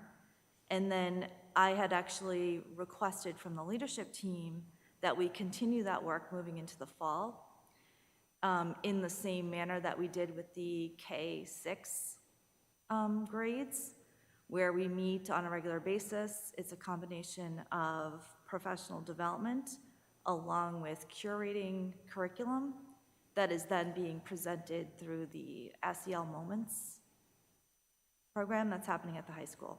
And the curriculum, is it for improving the entire way that mental health is handled at the high school, or is it for students on CSS? I'm sorry, say that again? Is the curriculum for students who are in CSS the one that you were? Oh, good question. No, this is actually for the entire student body, so it is considered a Tier 1 support. And what the committee did was actually spent a lot of time with the social emotional learning competencies that have been designed by CASEL, which is an organization that really oversees this work. And this group of faculty curated lessons and curated lessons that were consistent with specific skills under those competencies, such that every week at the high school, there's been a period designated per week where these lessons have been specifically taught. So this week, for example, is week 4 at the high school. The competency area is self-management, and the specific skill that's being addressed is managing one's emotions. Oh yeah, I have had one of those classes, and yeah. Oh, yeah, I am getting that teaching. I didn't know I was getting that teaching, but I'm getting that teaching. Funny how that happens. So you're familiar with? Yes, I have been to one of Okay, great. They There we switch go. periods sometimes. And just one last question. Of course. Is there going to be more to this curriculum that is designated to specifically help students deal with their mental health, as well as provide an environment where their mental health is prioritized and encouraged? So I think the answer is yes, because when we think about social emotional learning, the skills that are involved are building your skills up so that you have those protective factors that in the event you do struggle with a mental health concern, you're going to be more likely to be successful in managing it. That's not to say that you're going to be, immunized from experiencing a mental health condition, but you will hopefully have those skills that you will need to be successful or minimize your experience. Thank you. Questions? So just to wrap up this particular topic, I'll stay here with you until I you finish this slide. You can just finish it for me, but Kim has worked to design sort of a wellness parent workshop series coming up for April through June, so that's very exciting with some key presenters. I don't know if there's anything you want to, I know there'll be information going out soon in terms of the sign up, but we're excited about that. And then just looking moving forward at consideration and some research for maybe the adoption of a universal mental health screener. And we'd really like to partner with a strong professional mental health organization to help us determine where we should be with that and to also help us roll out the screener in working on that project. So Happy to come back again later. you can stay, Kim. Thank you. And this is a very strong, we've seen this pyramid model. It is part of, a national structure, but Kim worked with John Crocker to kind of design this for us so we could see sort of the trajectory of where our thinking is for academic, which we've been working on through Literacy Committee and other initiatives to really strengthen the tiers and make sure that we're well distributed in terms of our options for students across the tiers. And now we have one sort of dedicated for social, emotional, behavioral continuum process as well in terms of what the model will look like. So that gives us like a nice visual contextual piece to work with. And in looking at what the literature tells us, I mean, clearly at Tier 1, we should have strong SEL component as we do curriculum, and that should be 80% of our core classroom instruction. Tier 2, 15%, which is more targeted small group instruction, whether it's intervention for reading or working with counselors in group interventions for support. And then at that Tier 3 level, we're talking about 5% of our population. So again, if we go back to thinking about our special ed percentage being 16%, we have to kind of look at that and investigate where we are. So that's also exciting to think about. In terms of the benchmarks and milestones, I would say for the Student Services Department, we are very pleased to have our DESE report and to be where we are, and that again is just a testament to the team itself. Daniel shared a literacy committee work memo out, and I think that really has just been a wonderful experience and practice for those serving on the committee and beyond, and we look forward to kind of continuing that work with a couple of meetings coming up in May and some recommendations back to you in June. We again, will continue to formalize our evidence-based practice work in building a strong social emotional learning and comprehensive school-based mental health community. We also work this year a lot in redesigning sort of our targeted support teams in schools, which provides like a nice professional circle of communication to really talk about students who are struggling and what interventions they may need. There has been an update to the Student Services webpage where we will continue to recognize awareness and provide updates and resources for families. And I just want to mention that April is Autism Awareness Month, so happy to share that with you. And we're also looking at the addition of a 7th classroom at the Early Childhood Center to support the growing population and equity needs there, of our learners in the fall. Can I ask a question about your website? Is it possible for parents and for families to be able to see what the transition is between K through 3 to Mill Pond to Gibbons to the high school, to understand what programming is different or how they would transition? I'm just curious whether we have families have access to see how that progresses. Mm-hmm. And I don't know if that's on your website, but I think it would be good to know if it was or how one would go about that. Yeah, that's a good question, Lisa. So on the website, there are specific programmatic descriptions, of the various schools. And then we did, the student services coordinators in K3 working with Elisa DeVincent, coordinator at Mill Pond, put together a video clip to help parents and students understand what that transition would look like. So we would hope to carry that on and develop it further for like students that are going from grades 8 to 9, all of those important transition milestones, as well as the typical things that we'll do to support in-person, experiences. But I think, that certainly will give a flavor to parents of what that will look like. Coordinators were also available for Q&A, in the way of a follow-up Zoom on that. So, we're trying to be innovative, but I think to be able to really have those pieces attached to the student services webpage would certainly strengthen it. So Okay, thank you. appreciate that. I'm getting questions about that, and I'm thinking, I don't know the answer. I don't know how our transitions work, but that's helpful to know that it will be coming, or is it there? It's posted now for grade 3 to 4 for rising fourth graders for next year, so you can actually go on and get a flavor for what that looks like, and certainly we welcome feedback, and then we're thinking we would replicate something similar for 8 to 9 as well. Yeah, because I was just about to ask if there's something for the 8th graders and 7th graders going to the high school, and if the parents are able to access it on the website. We haven't developed the video yet, but we are certainly thinking we would like to process one and hope to have that available this soon. And is this the CSS website or? It's the Student Services webpage, which is under the Westborough Public Okay. Schools. Thank you. So at this point in the presentation, I'd like to turn it over to the Borough team to highlight sort of the innovative special education programming that they've been doing there over the course of the last 3 years. Sure, so we can invite them up to the big table.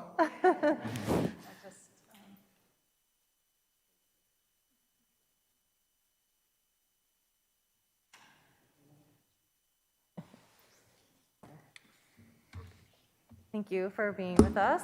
Thanks, appreciate it. Yeah, it's nice to see you in person. We're always excited to be able to talk about the borough.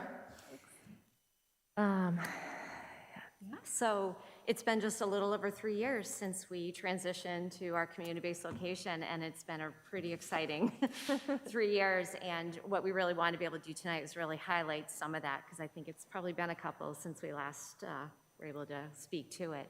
Karen, can you pull the mic up to you? mic down? Yeah, because Is that better?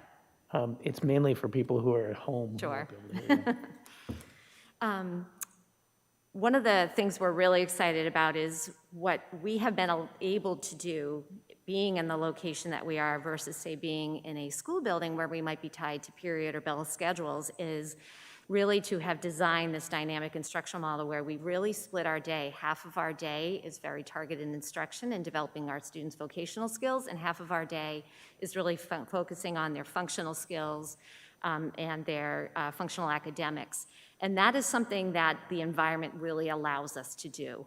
We don't have to, like I said, follow that school schedule, and that's really made for a very enriching kind of instructional experience for our students, and they just love it. Kind of breaks up their day, and they've noted that to be enjoyable as well. Being, again, located in the community, it's really expanded our engagement with the community. We're visible, we're seen. We're engaging when folks come into the store. Prior to COVID, we also had some really nice engagement through a series of different social opportunities we were holding on Friday nights and different things.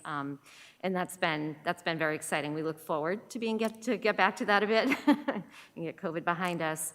I think one of the things that has been somewhat unexpected but incredibly exciting is really since we moved out of, into our community-based location, we have had a steady flow of districts who are just incredibly intrigued with what we're doing and the model. And it has been pretty regular that folks are coming through and they're excited when they see the space. They're excited that we're in a community-based location, and every single conversation and visit ends with, "Tell us how we can do this."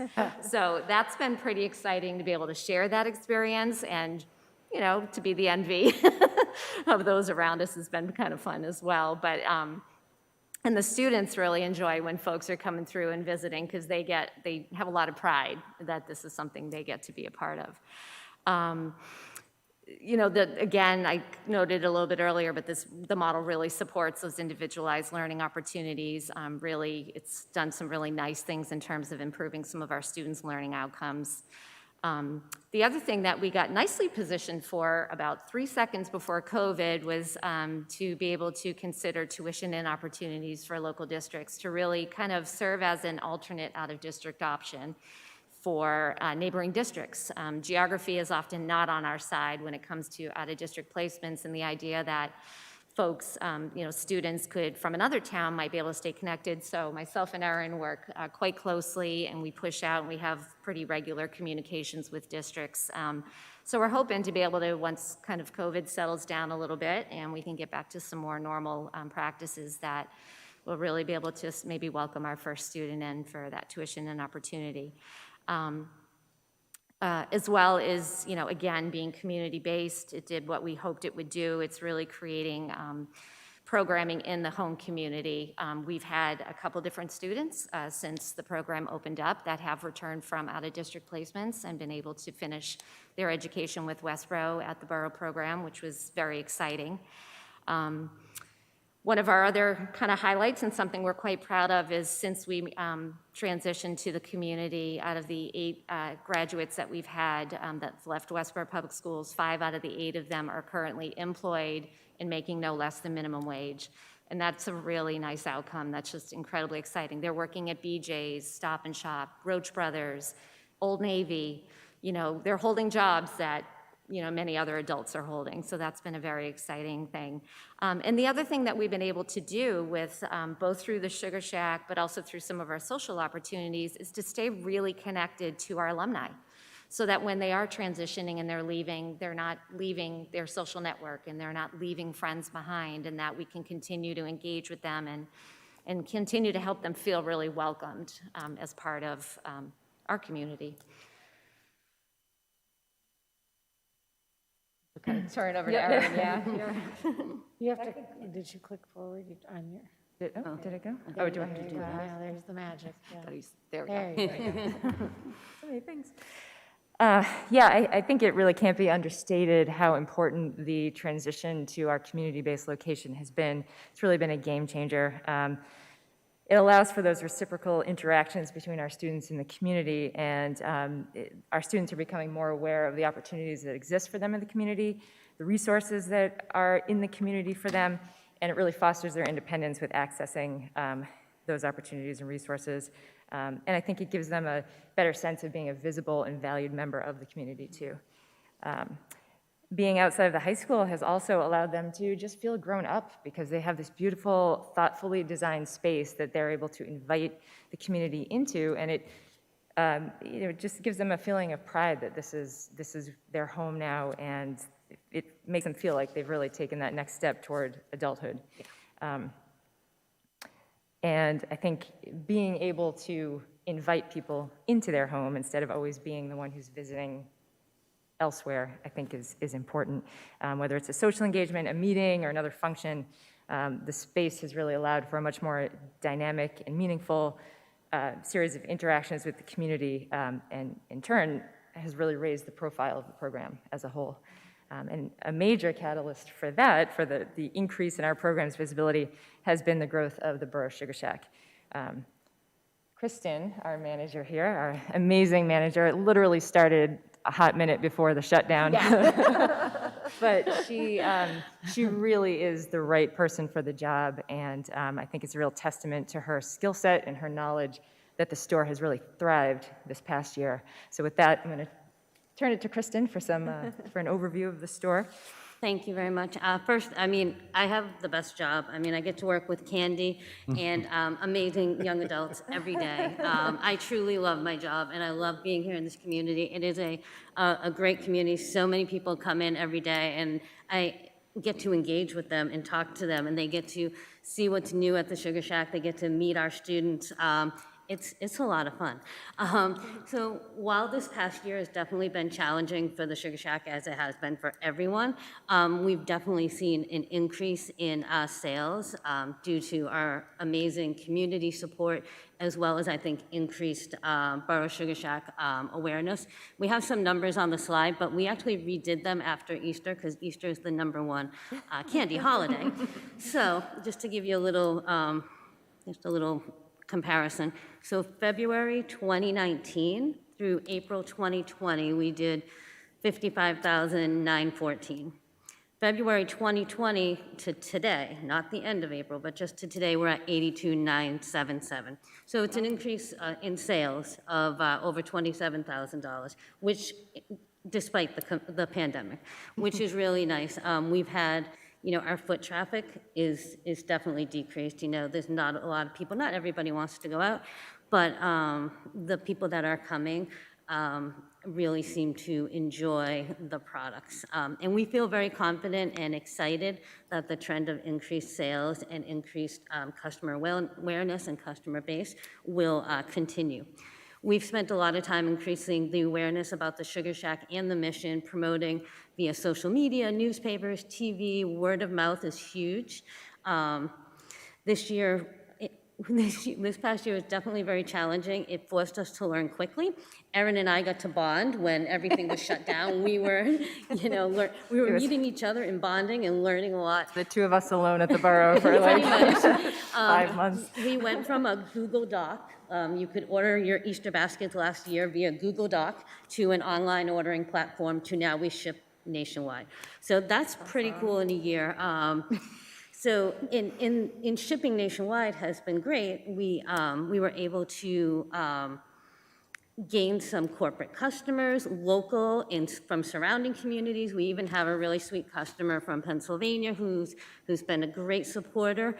One of the orders that we had that came through, it shipped to customers or their clients in Westborough as well as in Oregon. So it was awesome. It was a great learning opportunity for our students. They got to see, they packaged the products. They put the tags on, they put everything together into the packages with the label, shipping cross country. That's neat.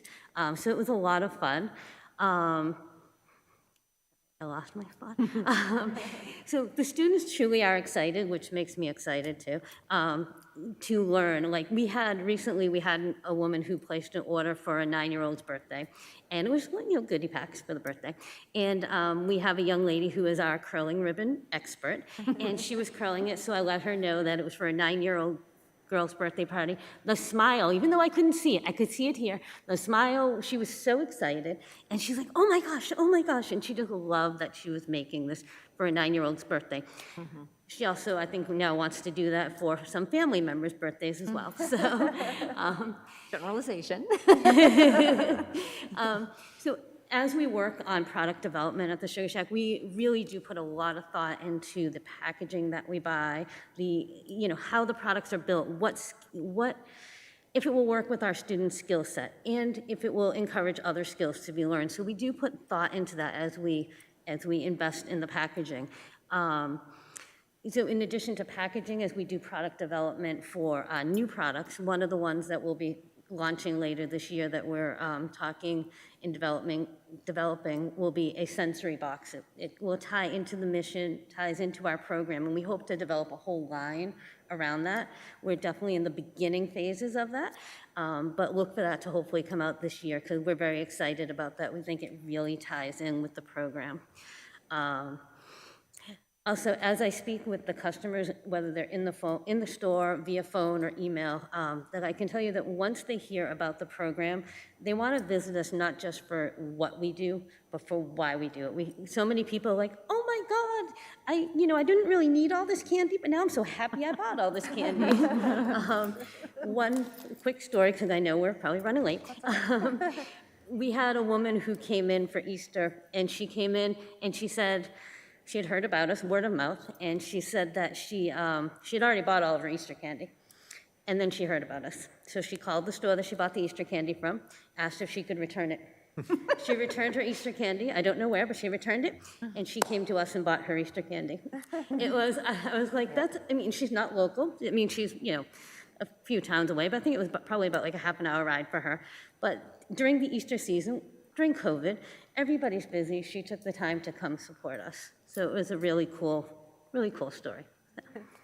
And I think looking at the store and thinking of it just as a small business, it's obviously great that it's doing so well. It's really cool the district has a business and it's doing well. But of course, it's all about our students. And I think the key is that the increase in this business has led to much more dynamic opportunities to build their work skills. They're able to do more tasks, more varied tasks. And because there are so many tasks, we're able to individualize those tasks much easier and much more effectively. And it prepares them better for their next steps in the workforce, wherever they go from the borough. We see it in their self-esteem, they're taking pride because they see the work going out the door. They see it leaving in a bag with a customer. They see it being shipped off to wherever it may be shipped, and they know that they did that. And the customer is getting that product that they created. And that's just something we probably could have never truly have provided otherwise for them. And just to wrap up, just to share something that's really exciting, one of the major goals for the store was to eventually be self-sufficient enough to pay our students and our alumni to work in the store after school on the weekends.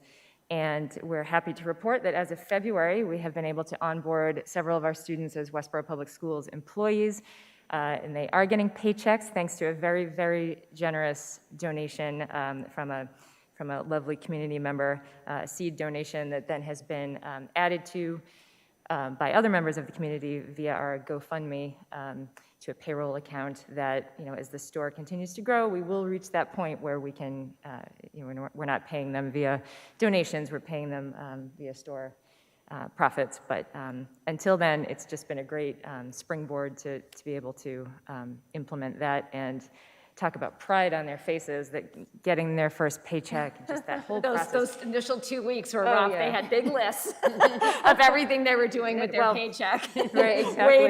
Waiting for it. But the whole process of getting them onboarded was amazing too. It was a learning experience for Yeah. them. They worked with our human resources department and went through the entire, all the forms, everything that any of us would do as public school employees, and it was a really great experience. So. Do we have time we have a little news video that was shot about one of our students who was working one of his first shifts in the store. It's not very long. You have to. I don't know, what do I have to do? Oh, I'm controlling it. Don't worry, Daniel's got you covered.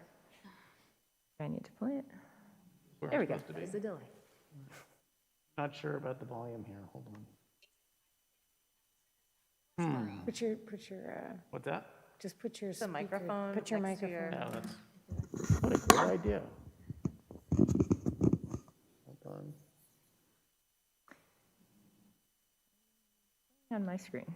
No, I think he's cleared up natural. This is his first job. These jelly beans look very good.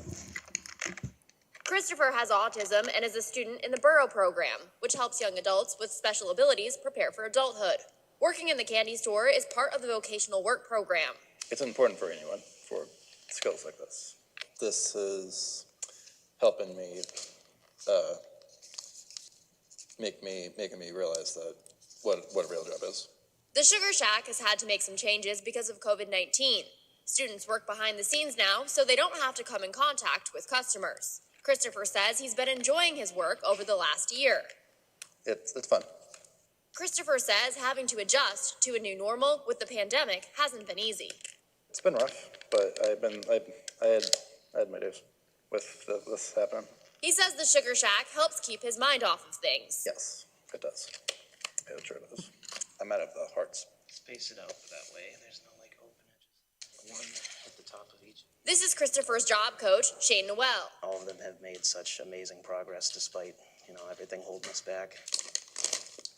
Christopher's mom says she's seen a difference in her son, too. Putting him in this sort of role, he's able to have a little bit more confidence to be like, oh, I can do this, and I can go ahead and I can, try to do that task without always looking for reassurance from someone. Christopher will continue his journey through the program for the next few years. He says as he steps out into the world, his dream one day is to work as a carpenter. Katie Benoit, Spectrum News 1. Great. That's been really fun. Thank you so much. Thank you so much. Thank you, guys. Thank you. Can't see our smiles, but Oh, I know. you're smiling. It's worth a visit. It's fun to see the customers enjoy the level of interaction, and we are starting to get to a place where we can bring some students out into the store, so. Yeah. Very exciting. So that concludes my presentation for tonight. Happy to entertain any questions you may have. Yeah, Steve? I just want to comment about the Sugar Shack. You know, first of all, it's a surprise to me that all of a sudden it's 3 years ago that we were doing this.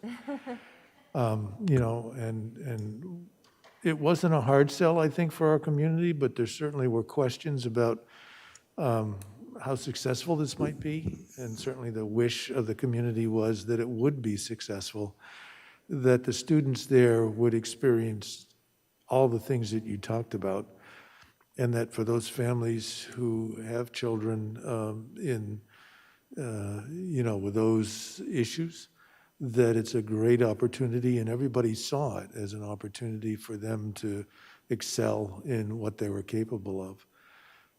I think, in my own mind, of all the time I've been on the school committee, that this is the program that I really could identify with as something that we as the community of Westborough could offer not only for our kids in this town, but as a model for the rest of the state.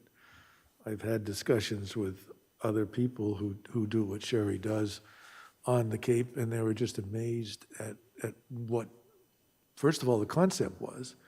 The second, that the town went to the legislature to get the law changed so that we could do this.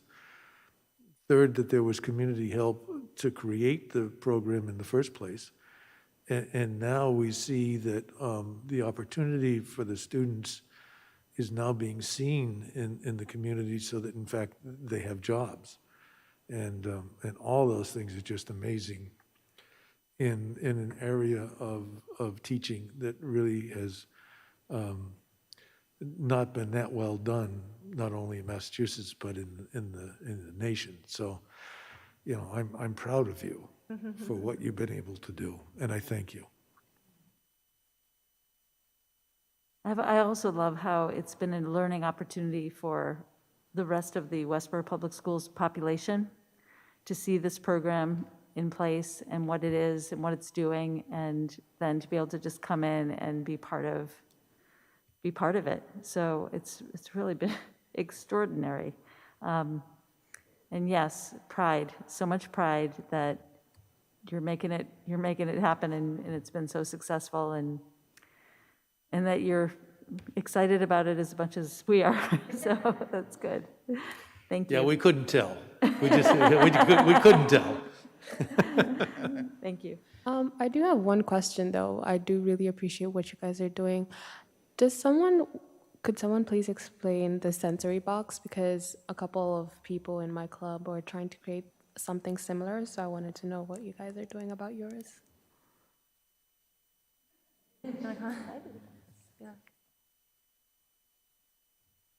So what we're hoping to do is design a range of sensory activities. We're working very closely with our occupational therapist who supports our students at the borough to really design often students with autism and a range of other disabilities. And even, quite honestly, in this day and age, everybody engages in lots of different sensory activities to feel better. So sometimes there's tactile things they want to do. Sometimes it's oral, chewing gum, chewy candy. I think Swedish fish, we would all agree, gives some really nice sensory input into the mouth. And so it's really trying to take a look and have that be one of our products for sale. So not only might it serve folks that aren't necessarily struggling or identifying as having a disability, but for others that are and are looking for that kind of nice gift that may be very sensory based. And so really working closely right now with our OT to explore what might those different things be. It'd probably be a combination of some items in the package that are not certainly food or candy based, but we do know there are lots of things like gums and chewy candies and different flavors sometimes that can contribute to sensory. And so really kind of like Kristen and Erin said, we're in that initial phase, so it's really exploring what is that range we want to offer folks. Okay, thank you so much. Yeah, of course. And actually along those lines too, Kristen knows I'm a loyal customer, but I like going in and seeing the evolution of the products and like, you know, the retail section, and now it's like a little bit less with the penny candy because the kids aren't coming in on the half days or whatever, and more collaborations with local artists and different products. So I've appreciated like the evolution over the years. I think that's due to Kristen too, and I appreciate her work and all the samples up at the counter. I like those too. I was going to praise Kristen for a second, just to embarrass her. I mean, she has been an amazing addition because not only has she come with the strong background in the candy industry and been able to move us forward, but her commitment to doing all of this rooted in student success has been something beyond our wildest dreams. And so all of that, you can, Erin and Kristen especially working so closely together, it's just, it's that commitment that they've brought to that keeping the students at the center of this, even though we're technically running a business, our students at no point have wavered from being at the center of this. Right, I agree. You can see that when you go in there. So thank you. Yeah. Even, keeping up with the latest trends, like the hot cocoa bombs were super popular this winter, and then I saw that you had them, and I was like, don't drive to Northborough, just drive downtown Westborough and get them. So just really great, innovative, keeping things like fresh, and I really, really enjoy it. So thank you, all of you, for what you've done for our students and our community, and it's great. Good, and lots of growth to happen as Yes. well, right? Yeah. So that's great. Yeah. Else? If you're too late, I hear the bells ringing outside. So thank you so much, Sherry, for your entire presentation. And, this is just one piece of the work that you oversee, and we appreciate you coming and giving us this level of detail, and also for you to present the information in a slightly different way this year, to look at gender and race and that idea of who are our students in special needs, and can we use that lens to apply it to our programs. So I appreciate that. And like you said, more to come, more to think about in that area. Yeah, I appreciate your feedback, and I look forward to looking deeper into the data to see what it tells us. And I just want to extend my thanks and appreciation and gratitude to you for your continued support and to the greater Westborough community. So thank you for the opportunity to be here this evening. Anytime. Thank you. Thank you, Kim, too. It is really exciting to, the chemistry of team and innovation. We talk about that. We talk about you have to have feelings of joy. You have to have things that are motivational. You have to be inspired. I mean, that's the job of leadership teams, to create that sense of chemistry. And I think you see that in Sherry's department. And I think one of the things that's very exciting is that in the trajectory of Westborough's work, you see this very, very strong integration between all of Daniel's work, all of the building-based work, and Sherry's work, and our program work, because it's fused to just be about a cohesive student experience where everybody can basically celebrate with the joy of who they are and feel supported in a learning environment where they can thrive. And less siloing, less identifying, less categorizing, but this idea that the environment we create in Westborough is supposed to be this flexible, well-supported, innovative environment where you can live and grow. And I think that's certainly the vision that we're working to hold on to. You see it in this immersion of strong literacy practices delivered by lots of people embedded in the regular classroom, and flexible and innovative to make sure that every student can thrive in their classroom setting. That's kind of a sampling of just our philosophical view. And I think, it gives us energy and joy to picture that. So, you'll certainly see strong threads of that in our strategic plan as it comes forward. And the department just continues to do really good work. So, thank you. Really the important presentation of tonight for you. Yeah, definitely. And we always say you don't have to stay for the other things that we're doing. You're supposed to go home, trust me. We know that, seriously, you can leave. Thank you so much. Thank you, you guys. Thank you. I have a personal account opening where I just go in so much that I'm like. Does Neil know about this? The fact that, yes, I said. I love it. Good for you. Let's see. Okay, so this is just so this is just a formal recognition. You usually accept donations. Irene would step you through this. Yep. We received a very thoughtful donation from Ocean State Job Lot that I think she put the number in there. Did she attach it? She had photos of the actual donations. It's a lot of stuff. It was a lot of, it was like Sanitizer? 2 full pallets of PPE gear and sanitizing supplies and really high-quality stuff, and that really let us dole it out to also make it package available to families. And, we have a range of people that we need. It was like, it was individual bottled hand sanitizer and wipes and packages, but kind of travel-based packages, which is a really nice, different branch for us. Again, I thought Irene would be here with the number in the letter for you, and it's not attached. You can accept their donation in the number that it is received from Ocean State Job Lot to the Westborough Public Schools, and I will make sure that she forwards the letter with the amount to you. So it's just important that you formally accept the donation from them for supplies. And is that something we vote, or you just want to? Yeah, you usually vote it. If you want to defer it, because Irene's not here until you can see the number, I'm comfortable with that as well. I mean, you can accept the donation in a formal vote. I believe it was like, I think it was around $1,500 or $2,000 of donated supplies.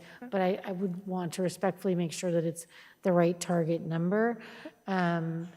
And if you want, you can accept the donation, and I'll forward you the letter informationally so you can see the amount. Okay. Yeah, so I'll make a motion to accept the donation of PPE and hand sanitizer from Ocean State Job Lot. With gratitude. Yeah, really very generous. I'll second that. Thank you. And we'll do a roll call vote. Sula, yes. Nandan, yes. Edinburgh, yes? Steve? Durant, yes. And Vincent, yes, 5-0. So thank you so much, Ocean State Job And then Lot. we'll We probably appreciate it. amend the minutes at the next meeting with the target amount that you get that for. Yeah, that'd be so we great. can correct Thank it.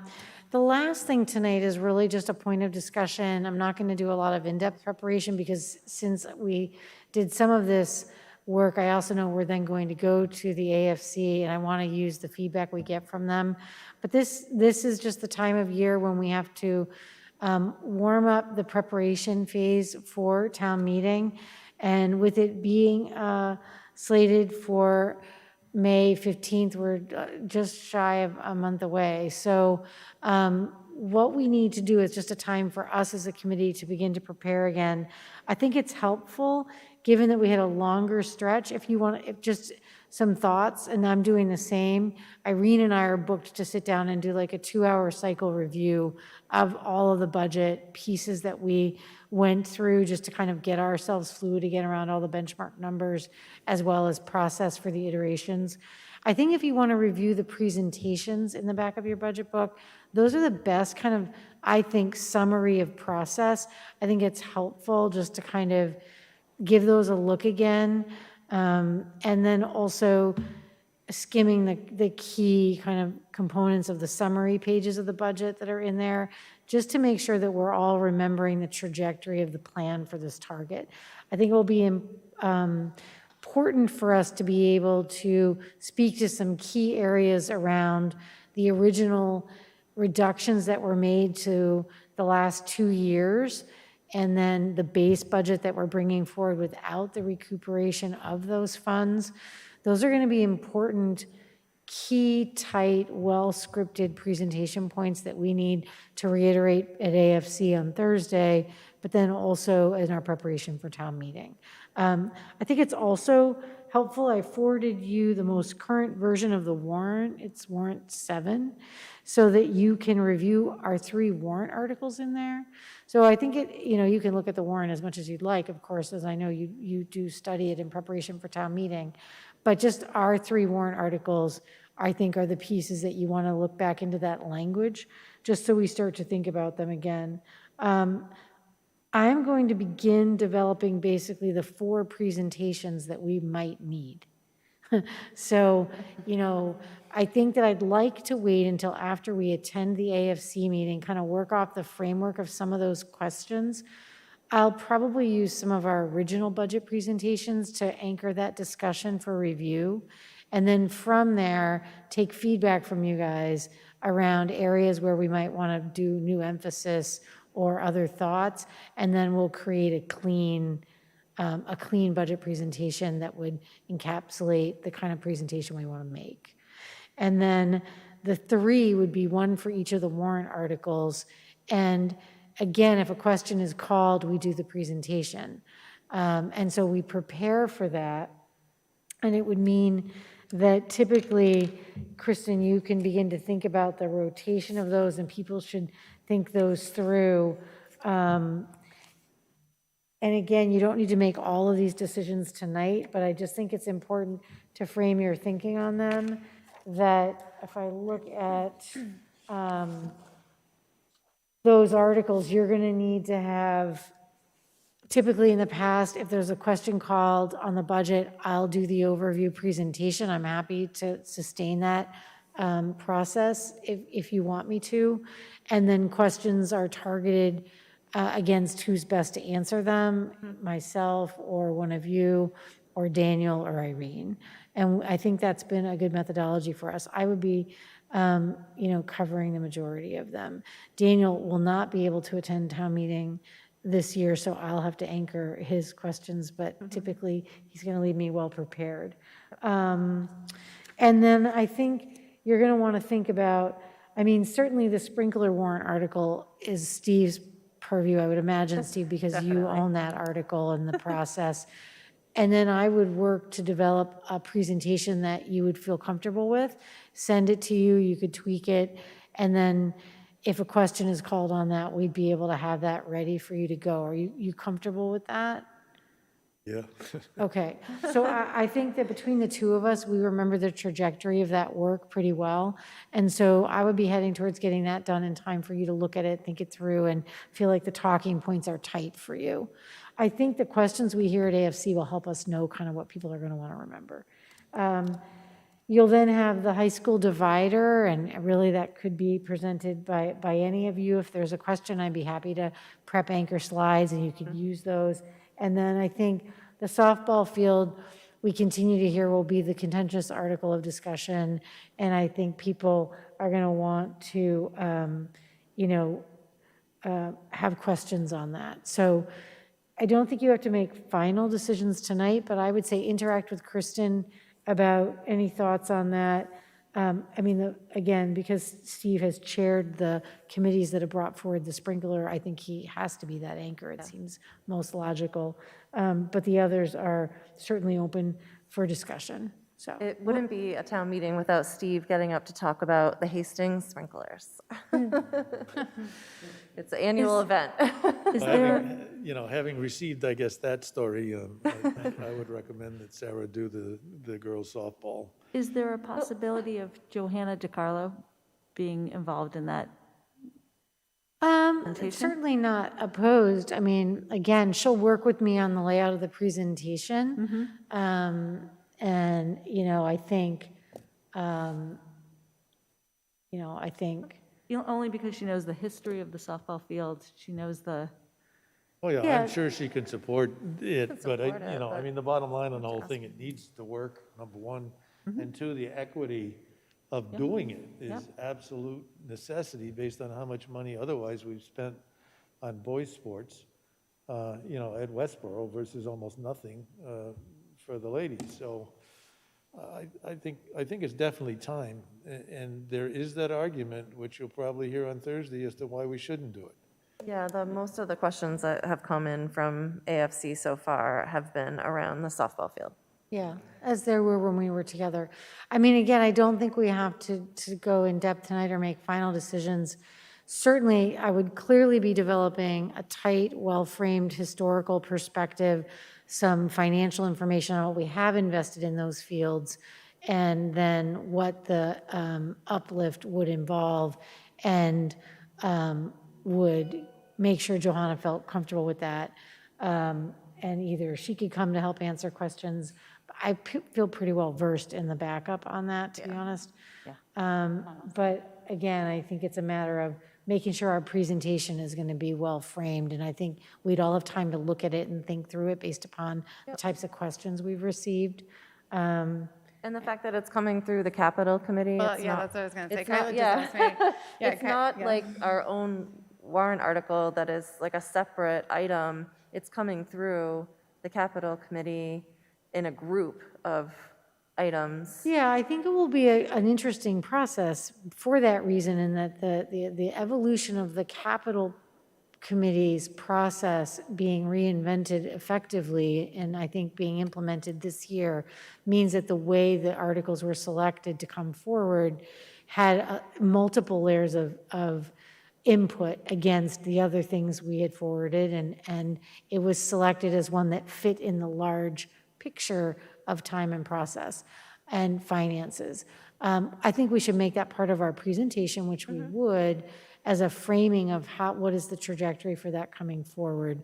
And then I also think it'll be interesting to see how, again, it would come forward through the capital project presentation framework, and I would imagine that people would call a question, and then we would go in and answer them based upon those strands, and then we would take over the articulation of the article, and then it would be discussed. Yeah.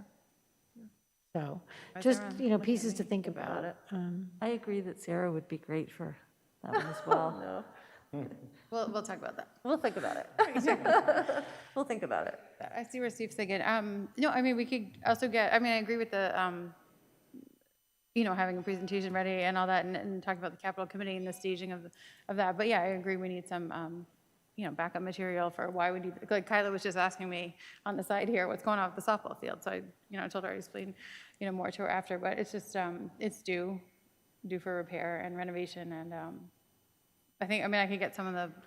Well, it eighth grade doesn't, I softball mean, I players can to go come through the and detail, speak. but later, and we could look at it, and it'll come forward through that discussion, but it doesn't have dugouts, and it doesn't have equitable development of the same quality of field that we have for the men's team, so we're looking to upgrade that and make it a better playable field.